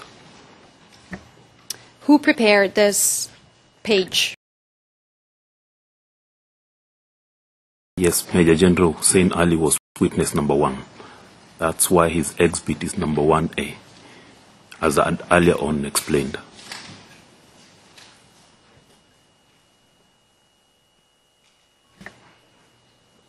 You said that you created it for record purposes. Can you briefly explain what that purpose was?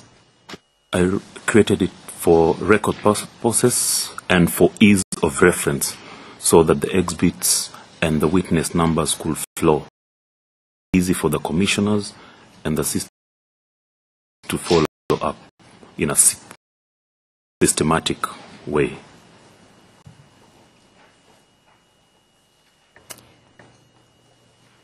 Did you prepare this table before or after General Ali testified before the CPEV? When he was giving evidence, I was doing notes. So the table was after, but notes, and I extracted the table from my notes. So I prepared it during and after. Please now turn to the second page in this document, which is ERN number 00058555.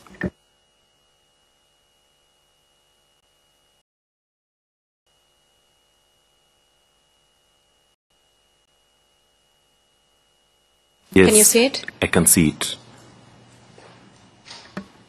Can you tell the court what this page represents? This page represents clips on post-election violence. Since there were CDs, so I just had to prepare a paper representing the exhibits, that there were clips played, the clips on violence from various parts of the country, and I gave it as exhibit number 1A. Is that correct, that those clips that you are referring to were played? There were clips played, the clips on violence from various parts of the country, and I gave it as... But now it is, can the prosecution please indicate of the document, tab 11, I think it would be, or tab 11, 05-8554 is us because of our indication of that.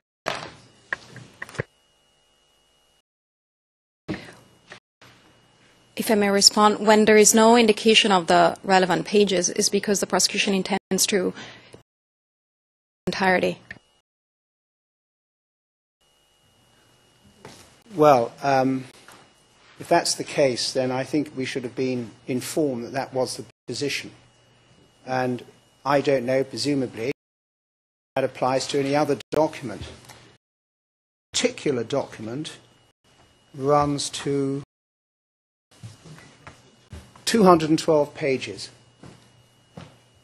So it's going to take, of varied content, and of course, we'll make due comment about that. So, but if the prosecution could let us know, what other documents referred to that are not on the list that we've got. I've only got 3 documents where particular pages have been indicated, and I've got 3 documents that the prosecution are seeking to mark for identification only. So that would leave, I think, about 4 or 5 other documents.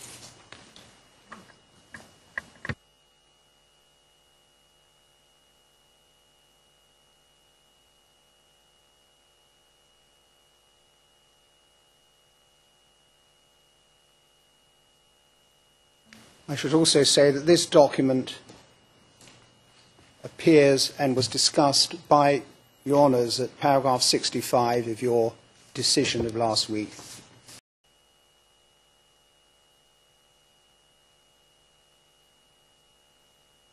I should also say that this document asking additional questions to the witness to address some of the problematic areas of this document that were identified by the Chamber in their decision. However, in order to address the concern of my learned friend from the other side, I can indicate that this document now, under tab 8, we intend to seek it for in its to explain. As per our email before the afternoon session, the second document we intend to use this afternoon with highlighted sections is CAN OTP 0002-0015. The other document for which we provided is 0002-0391. The other document that were communicated to the defense last week, we intend to seek in their entirety. Can you specify what those are, please? Certainly.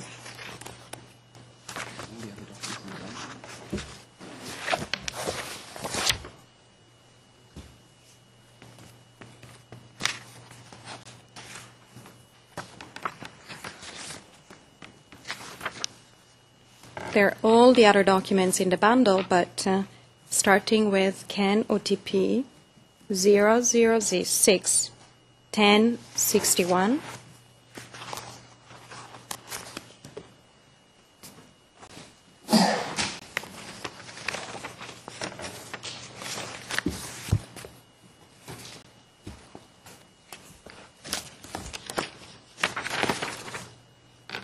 Zero 0391.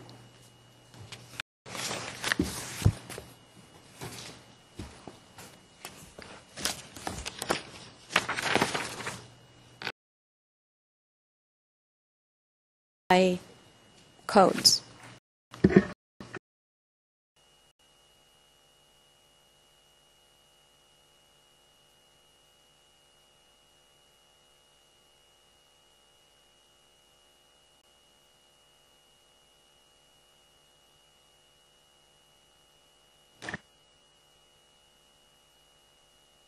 Now, the defense was asking you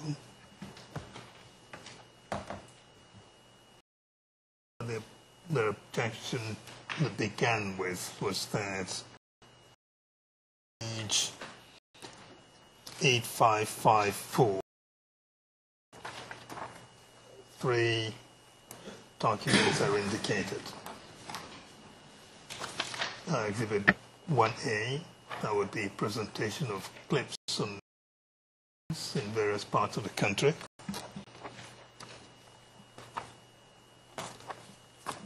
And there is Exhibit 1B, which is Police Commissioner's submission, and Exhibit 1C, the report of the police. Where is the report of the police? What page does it appear at? Yes, Your Honor. Third document that I intended to pay, or rather a page that I intended to show to the witness, but the report appears at page 00058567.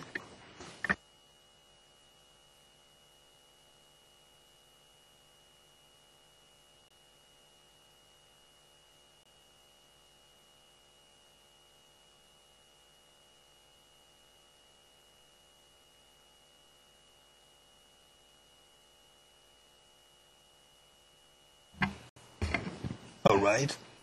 We will take these one at a time. I see they all bundled up in the under 8554 under that tab, and you say,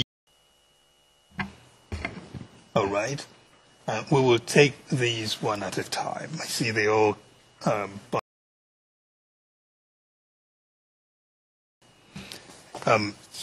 can we take this Exhibit 1B, for example? Let's discuss this with the witness and then.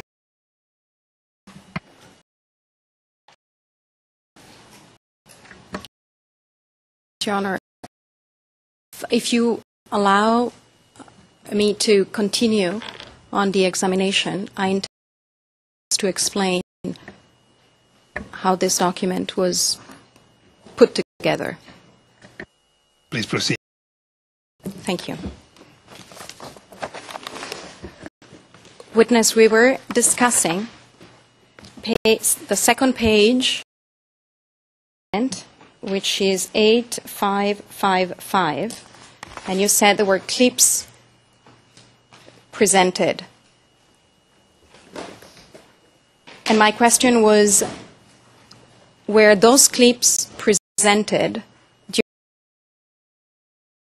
Yes, the clips were presented during the testimony of Mr. Ali. Can you now please turn? Sorry to interrupt. It just seems opportunity or convenient to do it as we come to it. We haven't, as far as we know, ever had service of those clips. I don't know if that's the case or whether it's an oversight on our part. As far as we know, we've not had disclosure of them. Let's proceed for now and see what Council seeks to do. Thank you, Your Honor. Could you please look at the third page in this document, which is 00058556.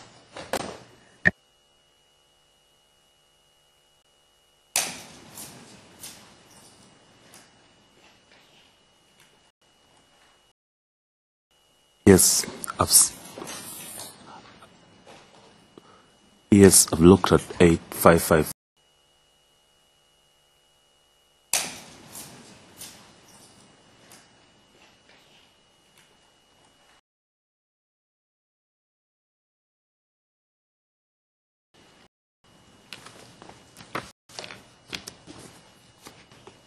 Who this document at the top of the council document was partially produced in private, and he marked it. The 1B in bold, I'm the one who because I just marked it as 2B. As you can see, there is a 2B, but I marked it 1B to correct so that it coincides with my list of exhibits. So the 1B is I. The exhibit, it is the assisting counsel. Thank you, witness. Could we now turn to 00058567?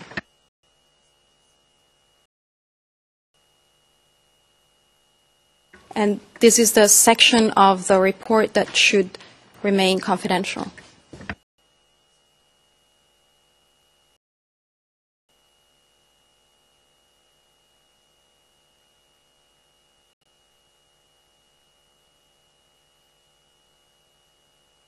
Please proceed with your questions. Thank you, Your Honor. Not sure if you, at this point, can see the document, but it will be displayed in a couple of seconds.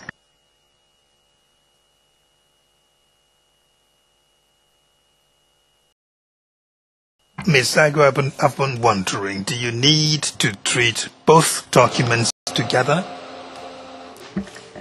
That may be the source of your difficulty with the defense counsel. They may be related in terms of the overall source of these documents, but the defense counsel have complained about the length of the documents you intended to use, and that length becomes of the overall source of these documents, but the defense counsel have complained about the length items. The documents are as lengthy as counsel for the defense might worry about. So that's why I was wondering, serve you better to take this document one at a time, or whether you must treat all of them as one document. It's up to you. I can provide an explanation as to the reasons why we approach this document as one sole document, and it is because the Chamber has, in their decision, has identified certain areas of unclarity. This document was not clear, apparently, to the Chamber. The authorship, the date, and how this document was put together. And without prejudice to the evidence the witness may provide, the witness is in a position to explain, to address those areas that are unclear to the Chamber as to what is this document about and why are we looking at three different documents that appear to be separate altogether. And the witness may be in a position to provide that clarity to Your Honor's concerns. With respect to the length of the document, I can say that the document had been disclosed in July 2011 to the defense. It's not a new document, has been released recently, has been referred, if I'm not mistaken, in previous documents, in previous submissions of the prosecution. Therefore, the information is not novel. As we will address the document later on, it covers certain topics that have already been addressed in this proceedings. Please proceed. Thank you, Your Honor. Witness, we're looking at this page. You see in front covers certain topics that have already been addressed in this proceedings. Please proceed. The last four digits are 8567. Yes, it's in front of me. Can you tell the court what this document is? This is the Kenya Police report in relation to the December 2007 postal marked as Exhibit 1C. The markings were done by me.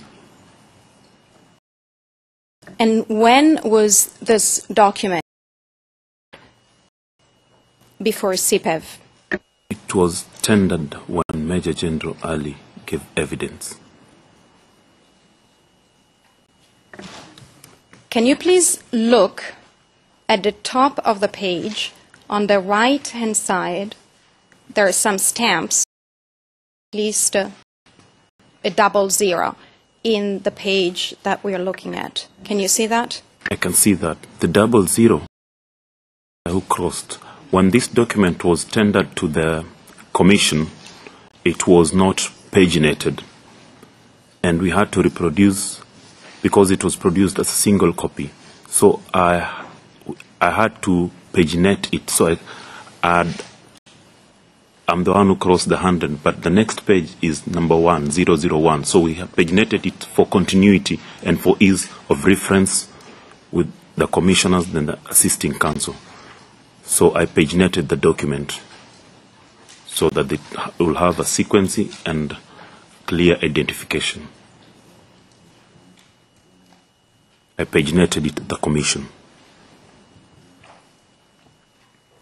So am I correct in understanding that these 4 items that we have looked at, the first page, the second page, the third page, and the fourth, Paginated it to the Commission. so am I correct in understanding that this assembled together by you concerning evidence stemming from General Ali's submission? True. With respect to this fourth item, court,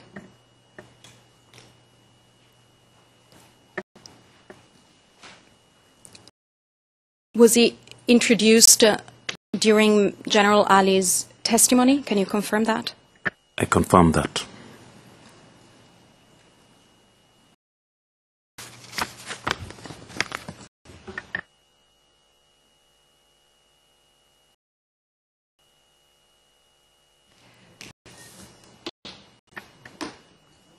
I have no further questions with respect to this item. Whether the Chamber is minded to accept the proposal that the witness is excused. I have no further questions to ask him about the documents we intend to tender today. All right. So let's deal with this document then. You are seeking to tender. There are really 3 documents, isn't it? You've just dealt with. You seek to tender them onto the record as exhibits. Is that it? Yes, Your Honor.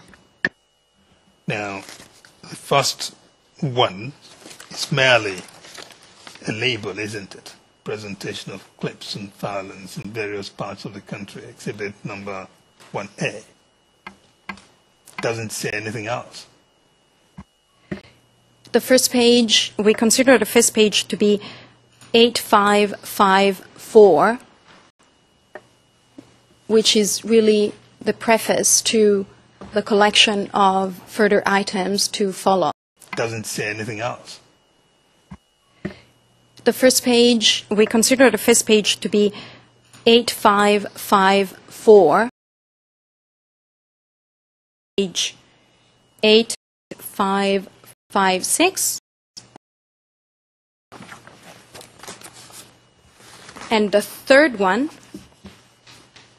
third item of this larger document starts at page 8567. All right. The first substantive document, as it were, submission by the Commissioner of Police to the Commission investigating the post-election violence, marked Exhibit 1B, as a witness explained, being the record information from the CPAV. It's a document of 10 pages.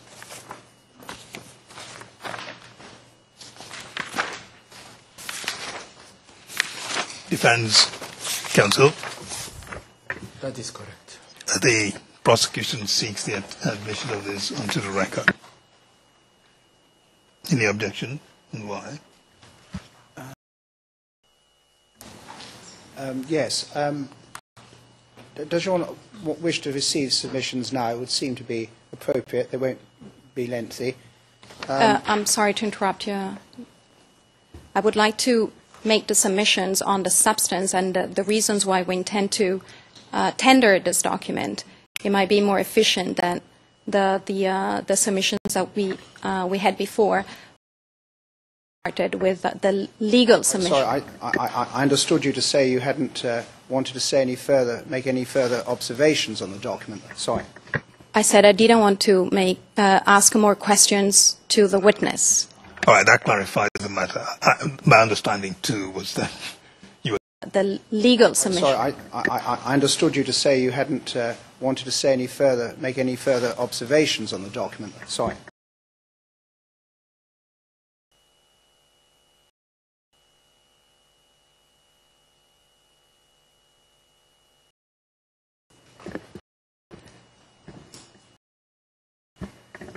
The prosecution intends to this document into evidence and rely upon this document, again, for background purposes. The fact that the document was rejected by Your Honours in the bar table motion decision of 10 January should not preclude the prosecution's ability to use this document again through a witness when the opportunity is available. In fact, the Chamber already found that this document was prima facie relevant but lacked certain minimum indicia of reliability. However, the Chamber indicated that the document was not admitted, could not be admitted in this manner, meaning the bar table motion.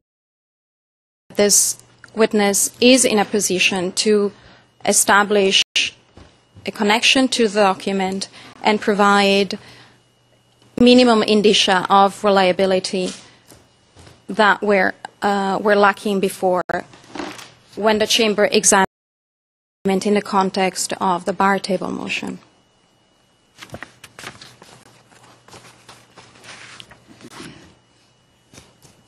The first limb, therefore, for admission, which is the connection to the witness in the prosecution submission, has been satisfied, as the witness has explained the origin of the document and how the document was compiled and put together and for what purposes.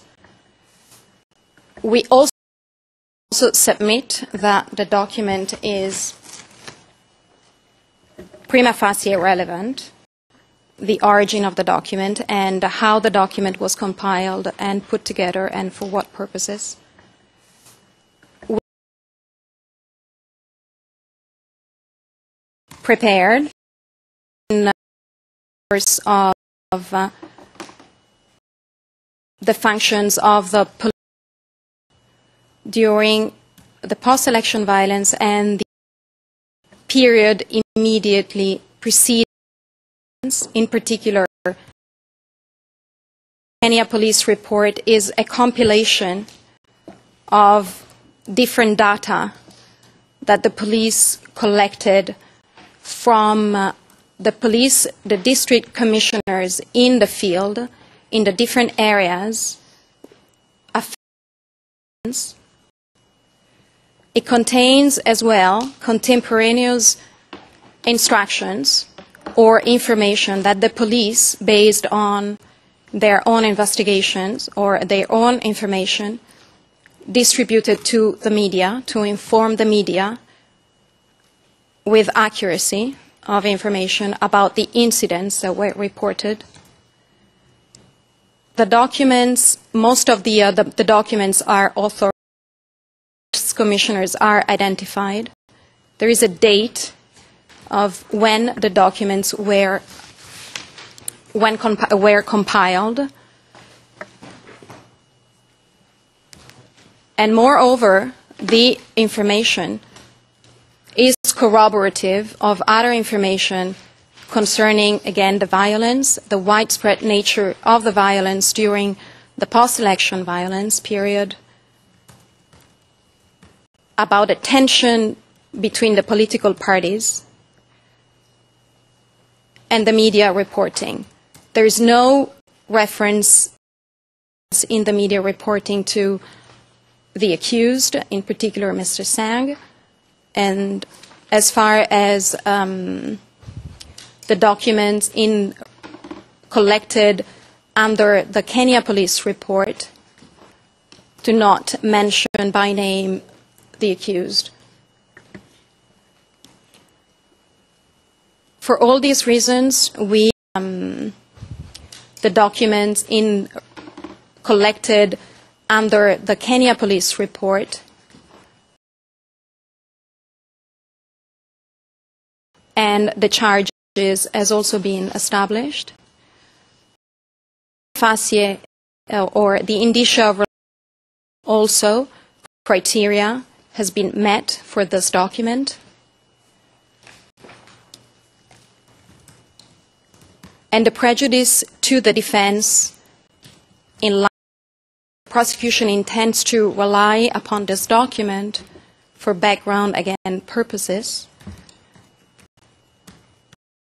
consider in favor of omitting this document.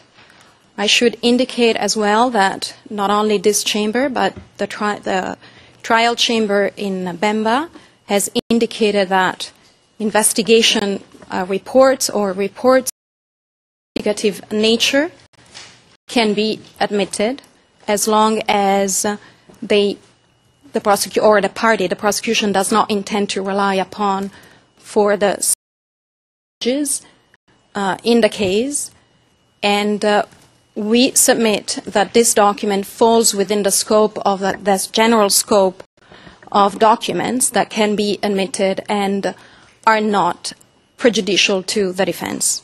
Thank you. Thank you. Essentially, your submission is that in the bar table decision, the chamber indicated that this document was not signed. It's an unsigned document, amongst other things. And you're saying that a witness has come here and told the court that indeed this is a document that the CPAV had received from the Commissioner of Police. That is correct, Your Honor. Mr. Hooper, you are beginning to address the matter? That indeed this is a document that the CPAV had received from the Commissioner of Police. Decision 1353 of the 10th of June, decision on the prosecution's request for admission of documentary evidence, where you've had a view of this document. That was document 24 in the bar table annex. And the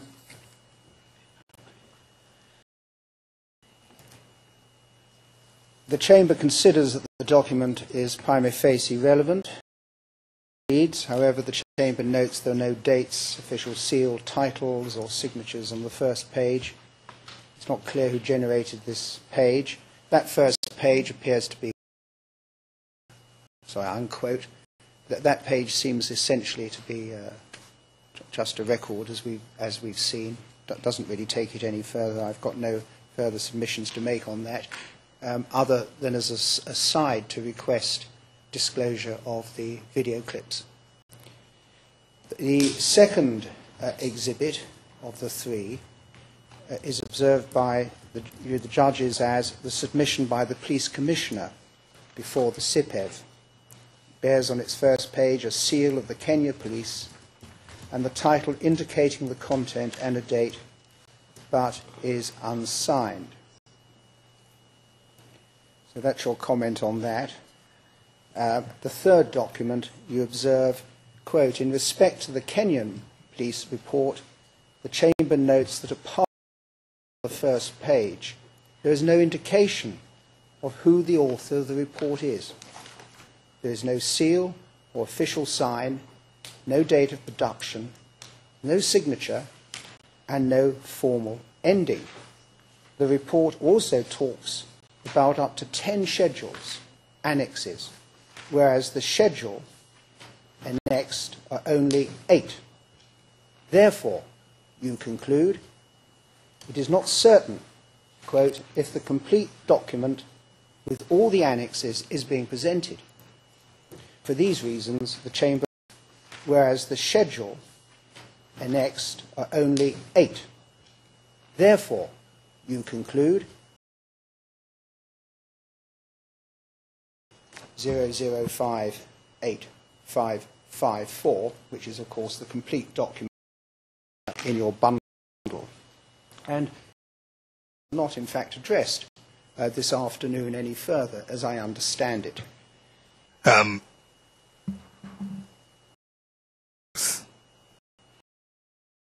Document, the second exhibit, as the material in the bar table motion. We're not yet dealing with the last document. That is the various schedules. Very well. I'm sorry, I misled myself in respect to that. Well, by the Commissioner of Police. One bears in mind that Mr. Ali, of course, was himself accused and brought to this court. He was one of the accused in the whose case was not confirmed by the confirmation chamber.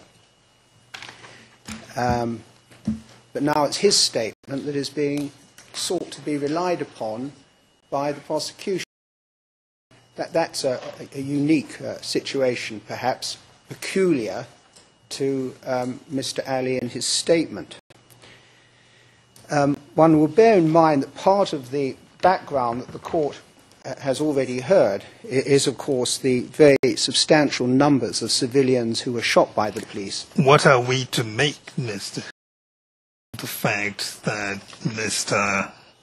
Ali was sought to be indicted but the pre-trial chamber did not confirm that indictment? Well, it's an aspect, it's certainly a feature, it's certainly unusual, because we have here effectively a statement by a witness, as far as this bundle is concerned, who was himself charged as an... It's an aspect, it's certainly a feature, it's certainly unusual, because we have here effect. And perhaps... Don't you need to address us specifically what serving statements might be, as opposed to simply saying, well, the man is the prosecutor, therefore for the rest of his life dead? Well, much that, but perhaps his particular gloss or view in respect to election violence and its causes in this opening salvo by Mr. Ali in front of CIPEV, of course, investigating the violence of CIPEV, and therefore his role and duty as well. He had a certain interest. And in the first paragraph that he makes this observation in the second, I'll read the first preamble there, this is on 557. This is his opening salvo. quote, "My Lords, for the record, we have already presented to the Commission the official report of the Kenya Police on the post-election violence. The report is comprehensive and detailed. I also wish to emphasize that the Kenya Police is the only," his emphasis, "the only," underline in bold, "institution with a factual chronology of all the events relating to the post-election violence. This to distinguish the police report from other documents that may be presented to this Commission, which may not be factual and could be coloured by political or tribal bias." So in the very outset he said this is a pure document, no bias attached. Background, 500 Kenyans shot by police in the past, 50% of the casualties. We also see here, page 8 of his submissions, the bottom paragraph, for example, beginning with, "My Lords, the contribution of the criminal justice system is to national reconciliation requires that constitute the first step." The bottom paragraph, for example, beginning with, "My Lords, the contribution of the criminal," things like that. Do you object to that sort of thing? He's going to pepper and salt this particular opening statement appropriately. And at the end, at page 10, the document itself, that's 8566, I see he says this, "Finally, allow me to emphasize two important points I made earlier. First is to discount as false and baseless police on the alleged use of excessive force," unquote. So this is flying the flag of the Kenyan Police Service and doing it quite plainly. But to admit this statement is to surely breach Rule 68. How does the prosecution really, how can it justify, if it wants to rely, producing this kind of document and not calling the witness? They want the witness, General Ale, he's available, they know that. They brought him here. They should call him. His backdoor witnessing nature, and for that reason, as indeed you've observed in your decision in respect of other documents, it should not be admitted.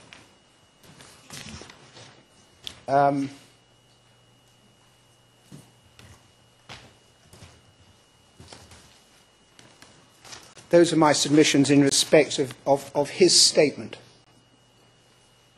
As I understand it, we haven't yet addressed the 100 pages of the third document, as it were. So I'll come back to that in due course. Mr. Kinkatwa? I'll make the submission. We fully support the arguments just made by the Ruto defense. It's clearly testimonial, so it cannot be admitted in this way. In adding to what my learned colleague said, there's some other paragraphs I would like to refer to that also indicate that he has clearly at heart, it's clearly testimonial, so it cannot be admitted in this way. In terms of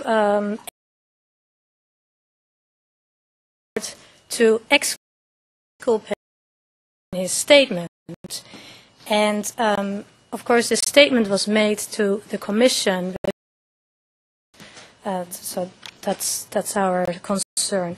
At page Generali says, "I wish to state from the outset that the post-election violence was not a security problem. Dispute over the results of the presidential elections and therefore a purely political problem. The violence was neither perpetrated nor directed at the police, but citizens who, for over 2 months, engaged in violence based on political and tribal differences." This is first of all, it is a conclusion on the violence and how it occurred.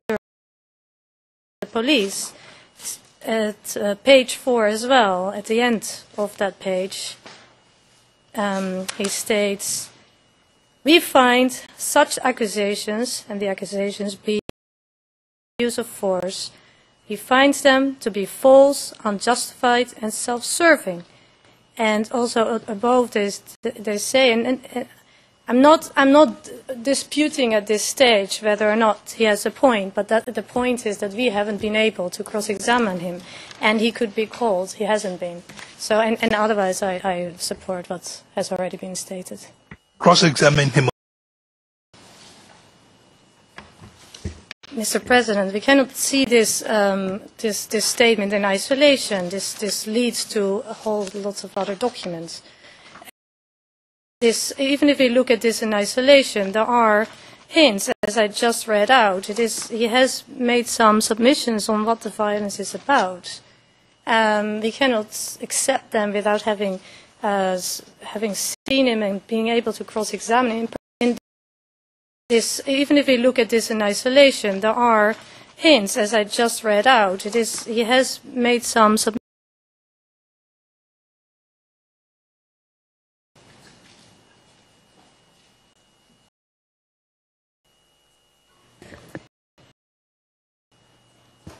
I'm just waiting for the transcript to. As far as I know, General suspect in this case has been a suspect or in a parallel case. If just rectify the submission just made by my learned friend on the other side. However, that minor point aside, with respect to another point just raised in terms of cross-examination, attention, if I may, to the witness statement at paragraph 32. Explain that witnesses generally, before appearing before CPEB, would be cross-examined by the assisting counsel who was assisting the commission. However, if I may also respond on other points raised by Mr. Hooper. First of all, that the statement was, or rather second or first substantive document in this volume of documents.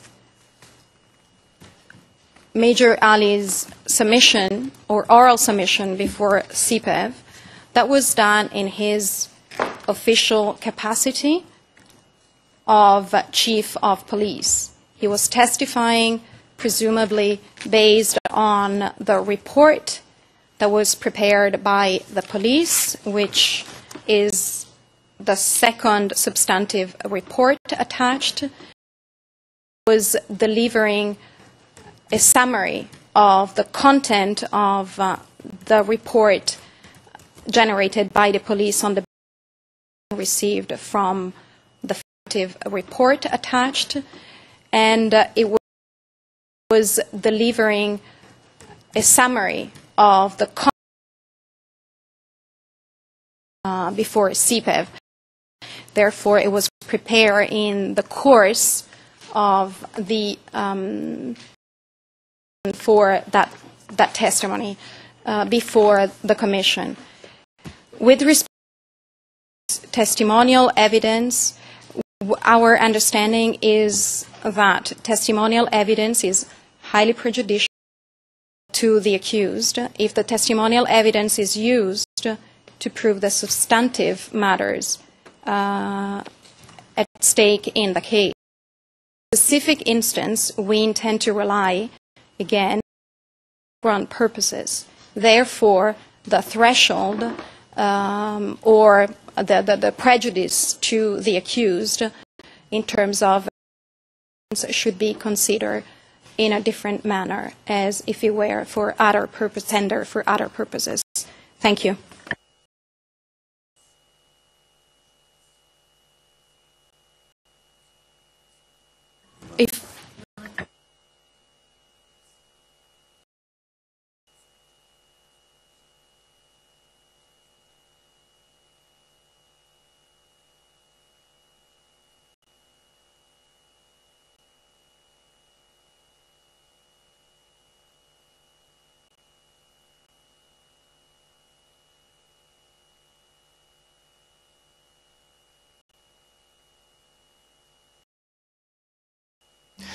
Chamber will admit this particular document onto the record.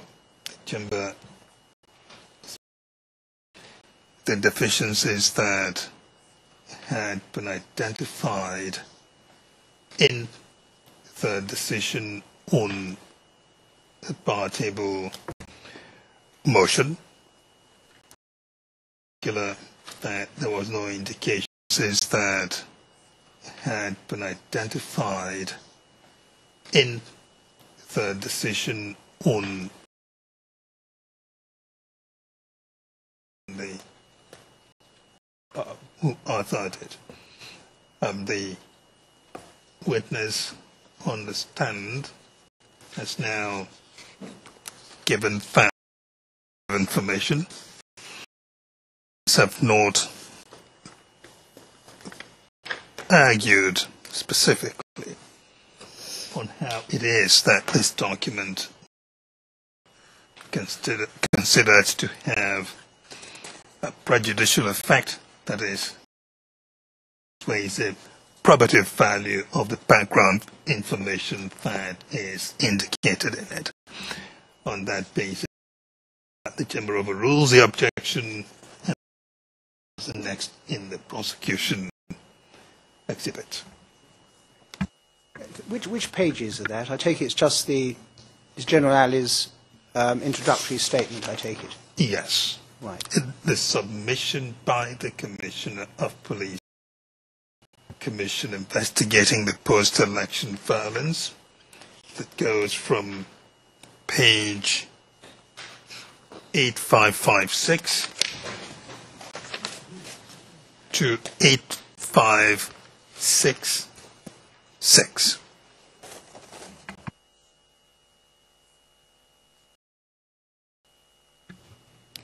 This document will bear the following number: EVD T OTP 090, and will also be referenced as prosecution exhibit number 90. The document will be registered as confidential. Thank you. Prosecutor, your next document.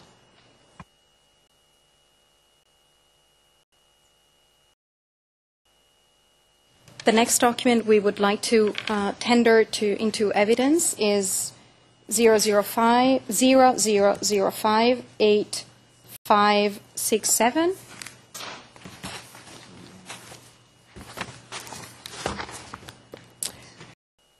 The next document we would like to tender into evidence is 0005.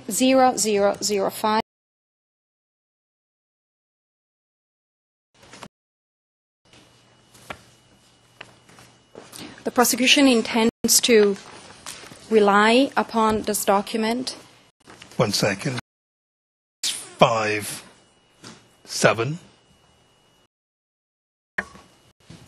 8765.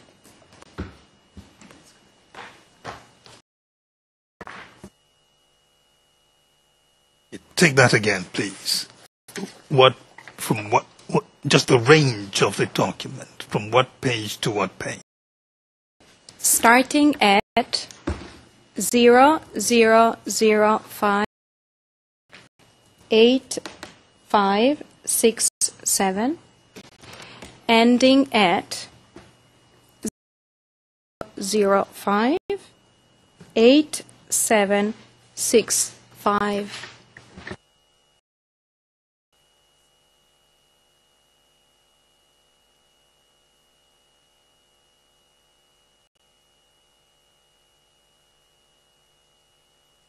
Yes, proceed.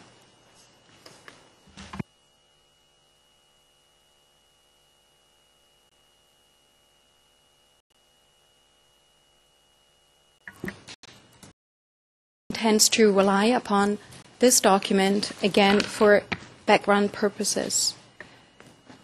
The prosecution submits that these specific documents constituted the basis of General Ali's oral submission before the Commission,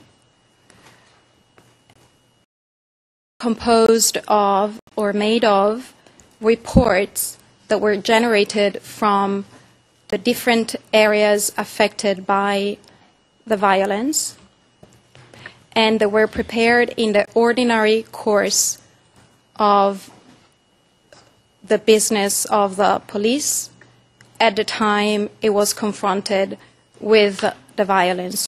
Areas affected by the violence, and they were prepared in the ordinary course of reports that were sent and to the HQ. You can see examples of at page 8591, 8593, 8597, 8605, 8607,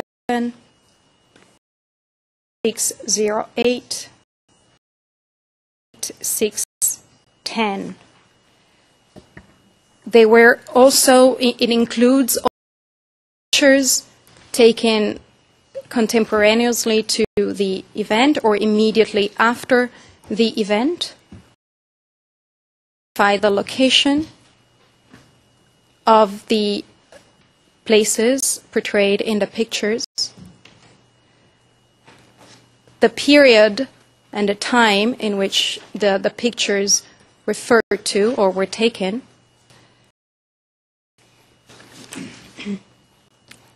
and they portray and represent information that is corroborative in nature, that has already been presented before this chamber or included in other documents admitted by the chamber in the bar table motion. As indicated previously, this chamber, but also other chambers, in particular Bemba, have admitted documents generated for investigation purposes.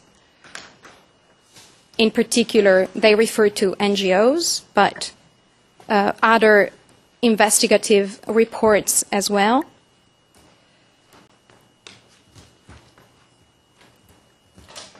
Can be admitted because, in particular, they refer to NGOs, but other investigative reports, evidence in the documents that is not prejudicial to the accused,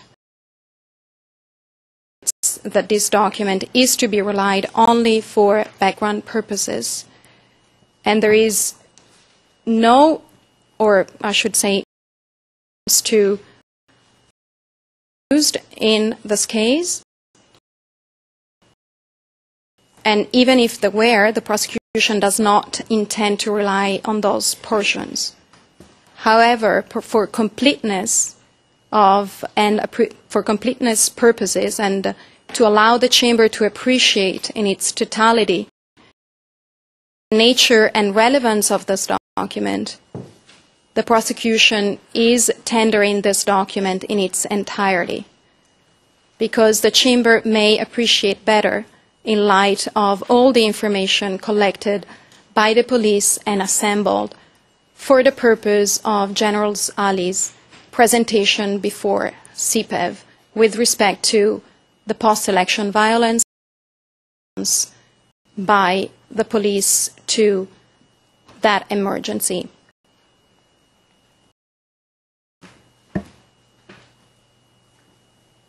For all those reasons, the prosecution submits that this document meets the minimum criteria for admissibility. A link with this witness has been established. Information contained therein is relevant to matters and issues before this chamber. The document also has or bears indicia of reliability, such as dates, signatures. The witness has clarified that this document was tendered through the police commissioner, arguably in a position to represent the police before a formal commission of inquiry,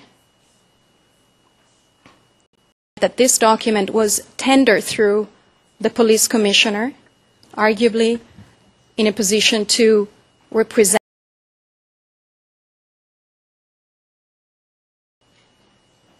is made. This concludes our submissions. Thank you, Your Honor.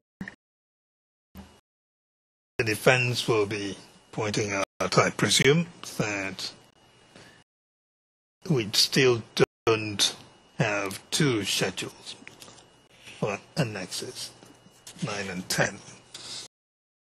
What is your explanation about annexes?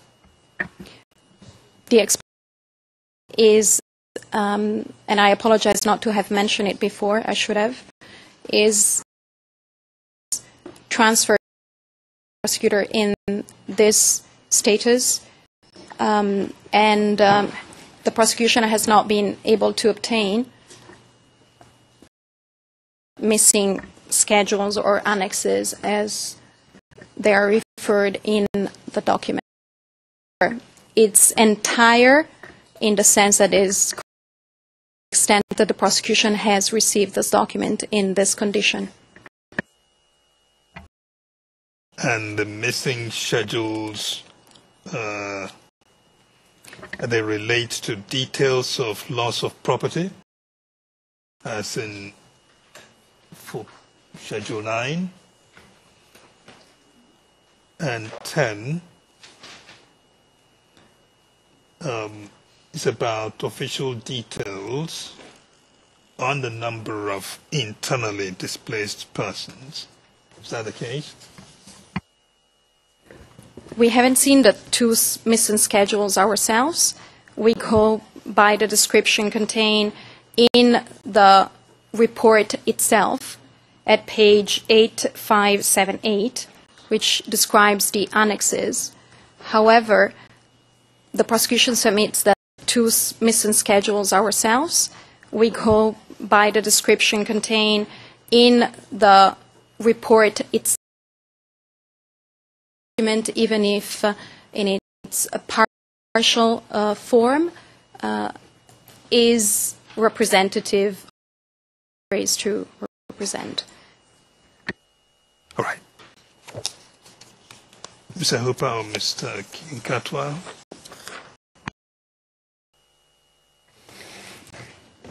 Well, there is the concern that was raised in observations in relation to the missing two schedules.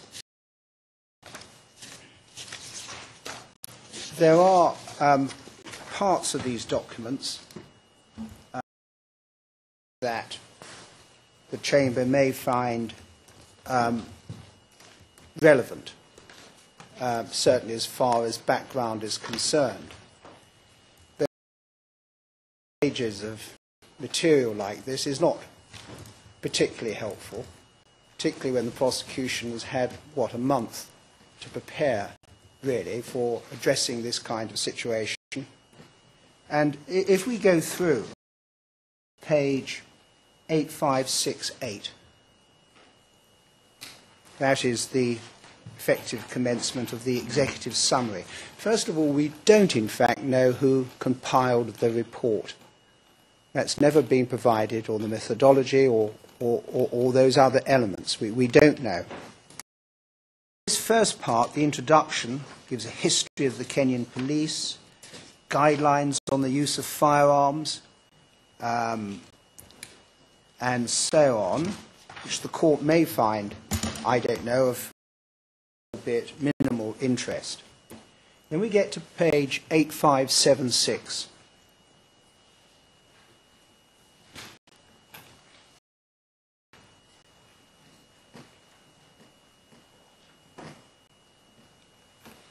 bit minimal interest. Then we get to page 8576.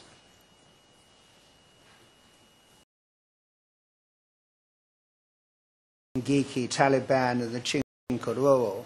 We don't know who they are. But a little more with the substance of the court's function as fact finders. And it's these elements that the defence raises concerns, because we don't know what in a half-time submission by the prosecution or a closing brief by the prosecution. To cite when you have 200 pages or so. So the defence are naturally cautious and concerned that there may be something lurking in the woodwork here that will come out to haunt us. But isn't it something we will need to deal with when the time comes? Well, the prosecution has said that they do not intend to use a element of this document that may have made any allegation against your client. That's not why they are seeking to introduce it. For your own purposes also, look at the gangs you mentioned. Those are the three gangs. Mungiki, Taliban, Chinkororo. There was a witness we had who came, an expert witness, gave testimony about Mungiki, for instance, that seemed to be of interest to you. So, yes. Why is this issue to you? Hooper's microphone, please. To supply this information. You might look at that and might think that they're some Rift Valley gang. They're not a Rift Valley, not the three of them. So it's the ability to deal with matters like that. And that page. Then you move on. You might look at that and might think that they're some Rift Valley gang. They're not a Rift Valley gang. Not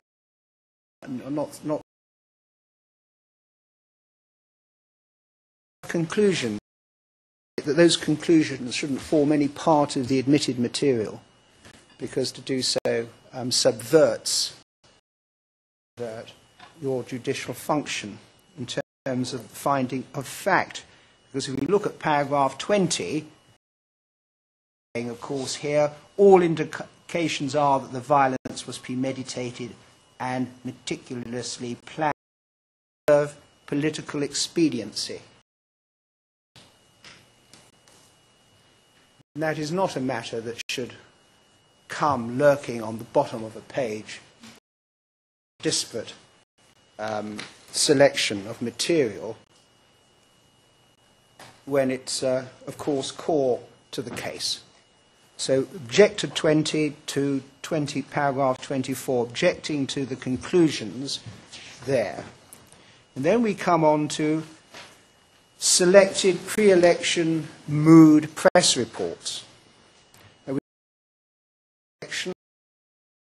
Original reports, but this is at page 8584, and it's followed very short. A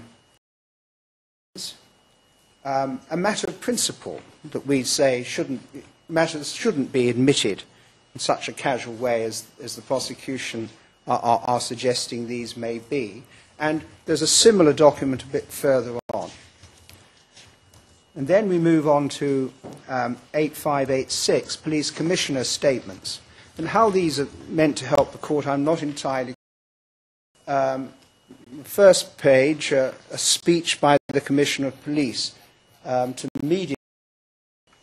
Well, I don't know if that speech was ever made, in fact. We've had no other evidence of such a speech. And we're not clear who the Commissioner is who's being spoken about there. Is it meant to be Mr. Ali? We don't know. We've had no other evidence of such a speech being made.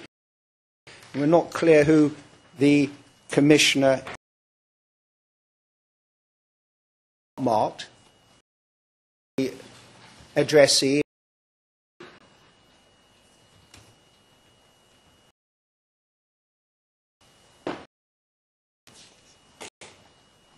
and it's difficult to see quite how that assists.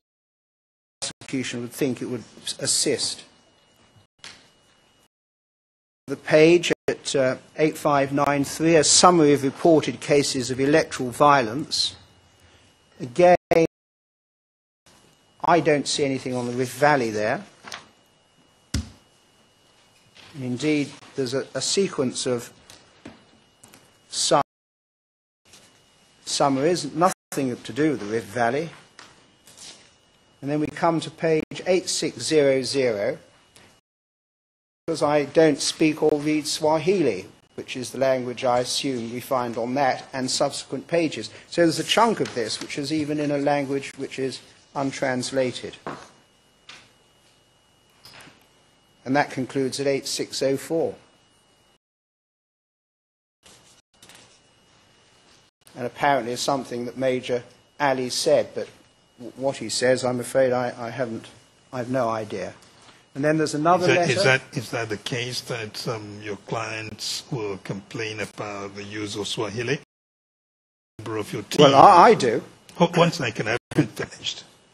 That your team are not in a position to understand the fact that you don't.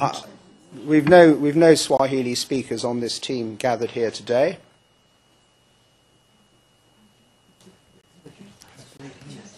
There is some, I think, rulings of the court, and certainly other courts, that if there is a document in a court to be relied on, it should and is translated into one of the languages of the court. Of the service of any document. And because we're dealing with matters like this in this way, doesn't mean that we should abandon, should introduce, of course, for essential, and that's a precondition of the service of any document. And because we're dealing with matters like this in this way, doesn't mean, why should we have to be dealing with matters significant prosecution to want to introduce it? They should provide a transcription for.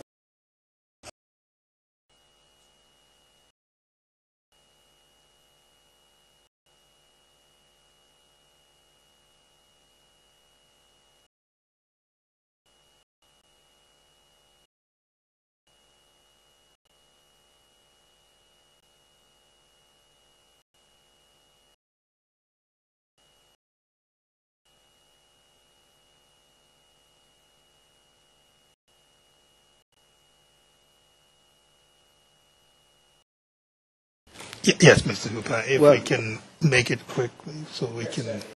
Is on 7 another letter, over the page to 8608. Again, a letter to a news editor from the Commissioner.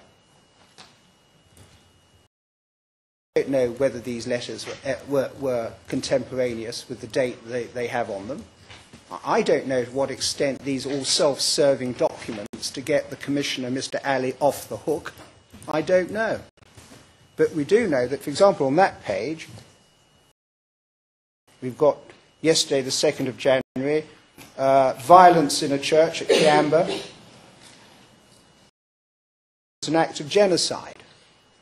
And we'd ask certainly that that page, 8608, drawn. In fact, those letters seem to perform no useful function in the case. And at 8612, we come again to selected press reports, rather more extensive, half a dozen pages. Again, we don't have to the reports themselves. We don't know who summarized these. We don't know if it's an accurate summary. We don't know what else was omitted from the relevant papers.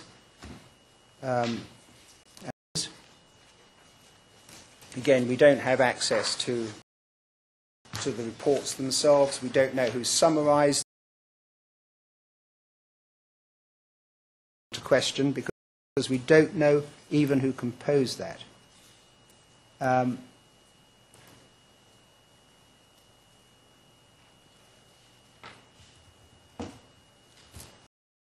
618, we have a list of 15, I think it is, gangs.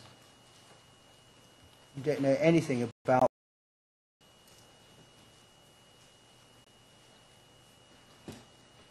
none of them, as far as we know, are engine groupings. 5 is photographic images of violence. There's only, I think, 3 of these that relate to Eldoret. Some, for example, at 623 relate to Kiamba, defined there as relating to Kiamba Church. The others are not. That's essentially the Eldoret content. There's another Eldoret-related 2 photographs, one of families forced out of their homes and displaced persons. But again, one would have thought that there was a more appropriate to produce photographs specific to Eldoret.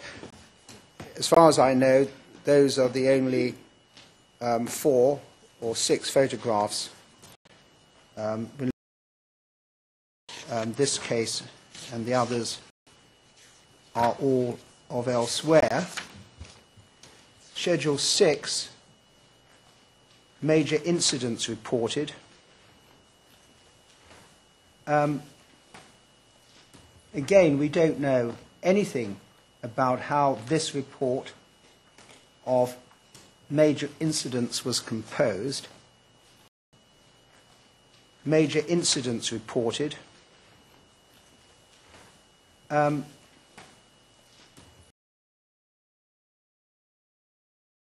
Have to make evidence of witnesses that it's heard, but these being sought to be admitted without the capacity really to at all, of course, relate to which the quite clearly concerned about as weakening a right of admission, decision of the then we come to details of cases before court, and that really concerns that Schedule 7A at 8662.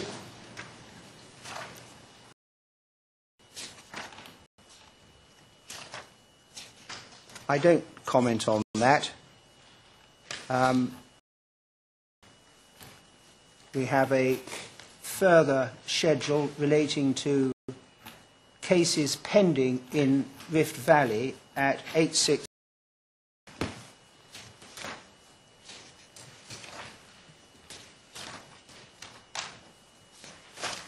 We don't object to that particular document. I say that without, I hope, tying us down too much to any particular detail that may run through it. There's about 1,000 pending cases, it would appear from that document, which more or less takes us to the end. And Schedule 8, which is deaths under investigation in Rift Valley, which contains the names of 121, but is only page 3 investigation in Rift Valley. which contains document.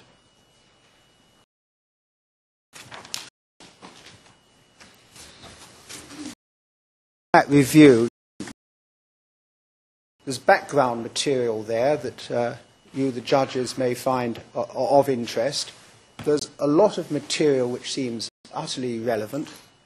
There's a lot of material which is unspecific. There's a lot of, in terms of incidents, anonymous not be relied upon, and those pages should not be relied upon. As proof of the contents of fact. So it's a bit of a mixed bag, we'd say, this particular third document, or second document that the prosecution want to exhibit. And I hope to highlight those matters that the defence are concerned about and the reasons why that is so.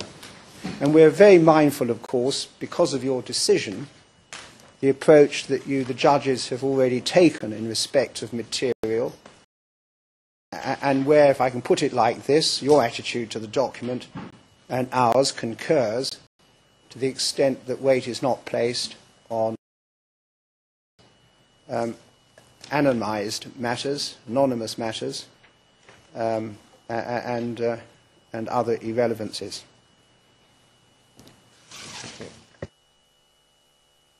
Ms. Bausman. Thank you, Mr. President. All that my learned colleague has said, we again fully support these submissions. We wish to point out that there is a regulation, that is Regulation 39(1) of the Court, and this specifically states that all documents and materials filed with the registry shall be in English or French unless otherwise provided in the statute, rules. These regulations are authorized by the Chamber or the Presidency.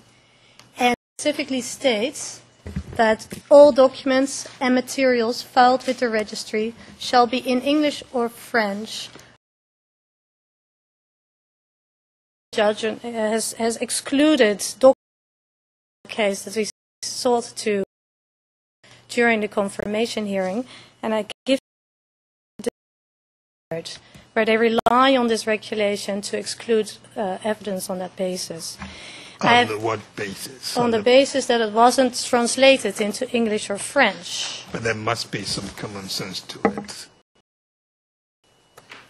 One can understand where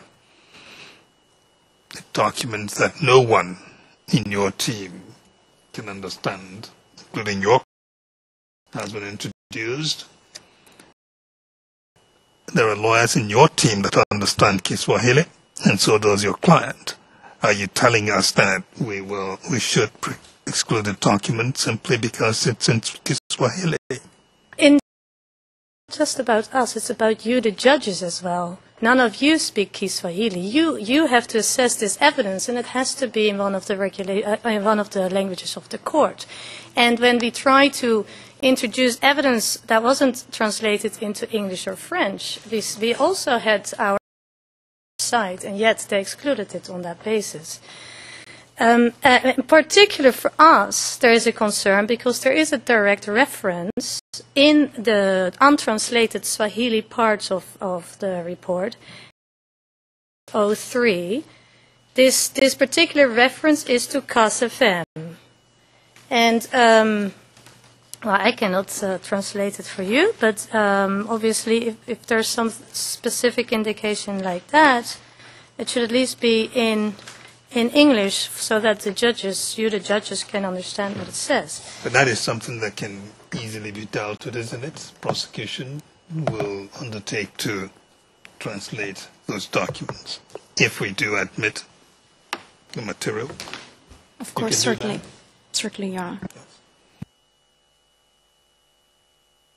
That would certainly be a condition that we would seek. But even if it was translated, it is a... You admit the material?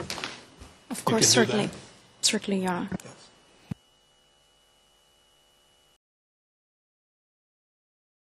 There's other references, but Mr. Hooper already referred to them, certain conclusions. They are, in fact, in dispute at page 8576. We've brought evidence to your attention that directly denies the second point about the allegations of these are references that are incriminatory, which are us, and is incomplete, and with all the deficits that you have already indicated in your decision. And just one more point. Nothing has changed since the decision was issued and since today. This witness doesn't help rectify all these deficits because he wasn't someone who was part of compiling this particular report. So all the complaints we had before that you've recognized as valid, President.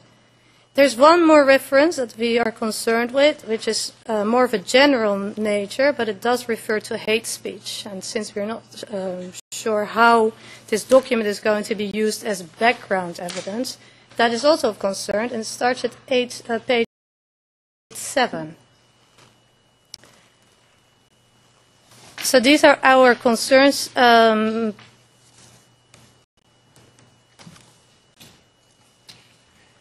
And of course, one last point. If decide that it can be translated, then we think it's only fair that we discuss admissibility at that stage. Because at this moment, there is all this Swahili that maybe some of us, but not all of us, can give you very good observations on. So in that would defer to a later stage.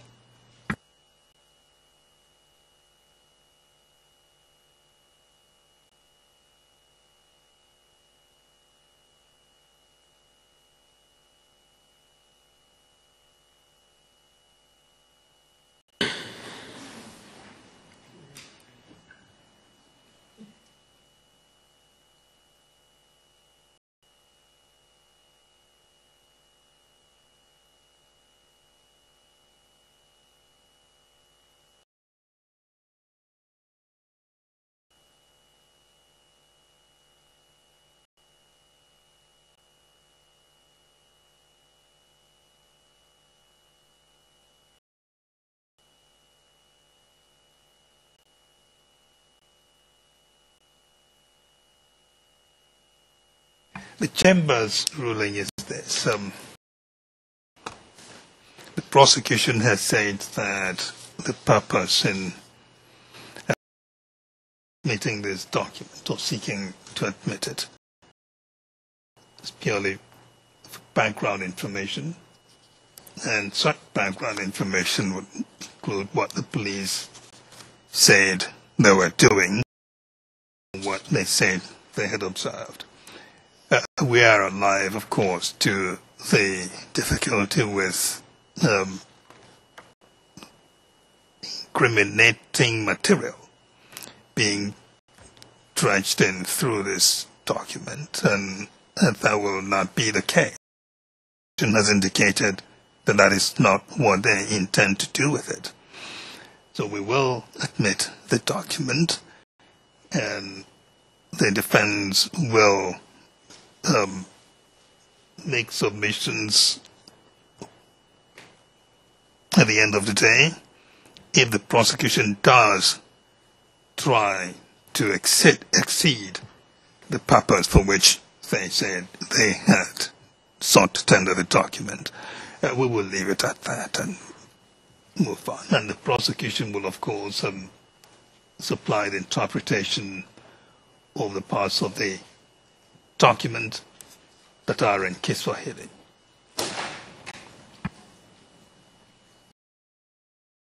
This document will bear the following number: EVD T OTP 0. Document that are in Kiswahili.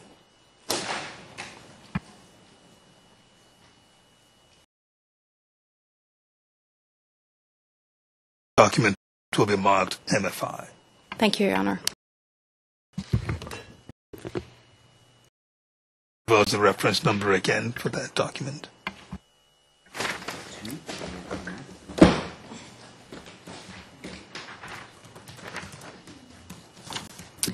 The ERN number is KenOTP 0001128.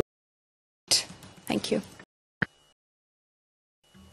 This document will bear the following number, MFI T OTP 0092.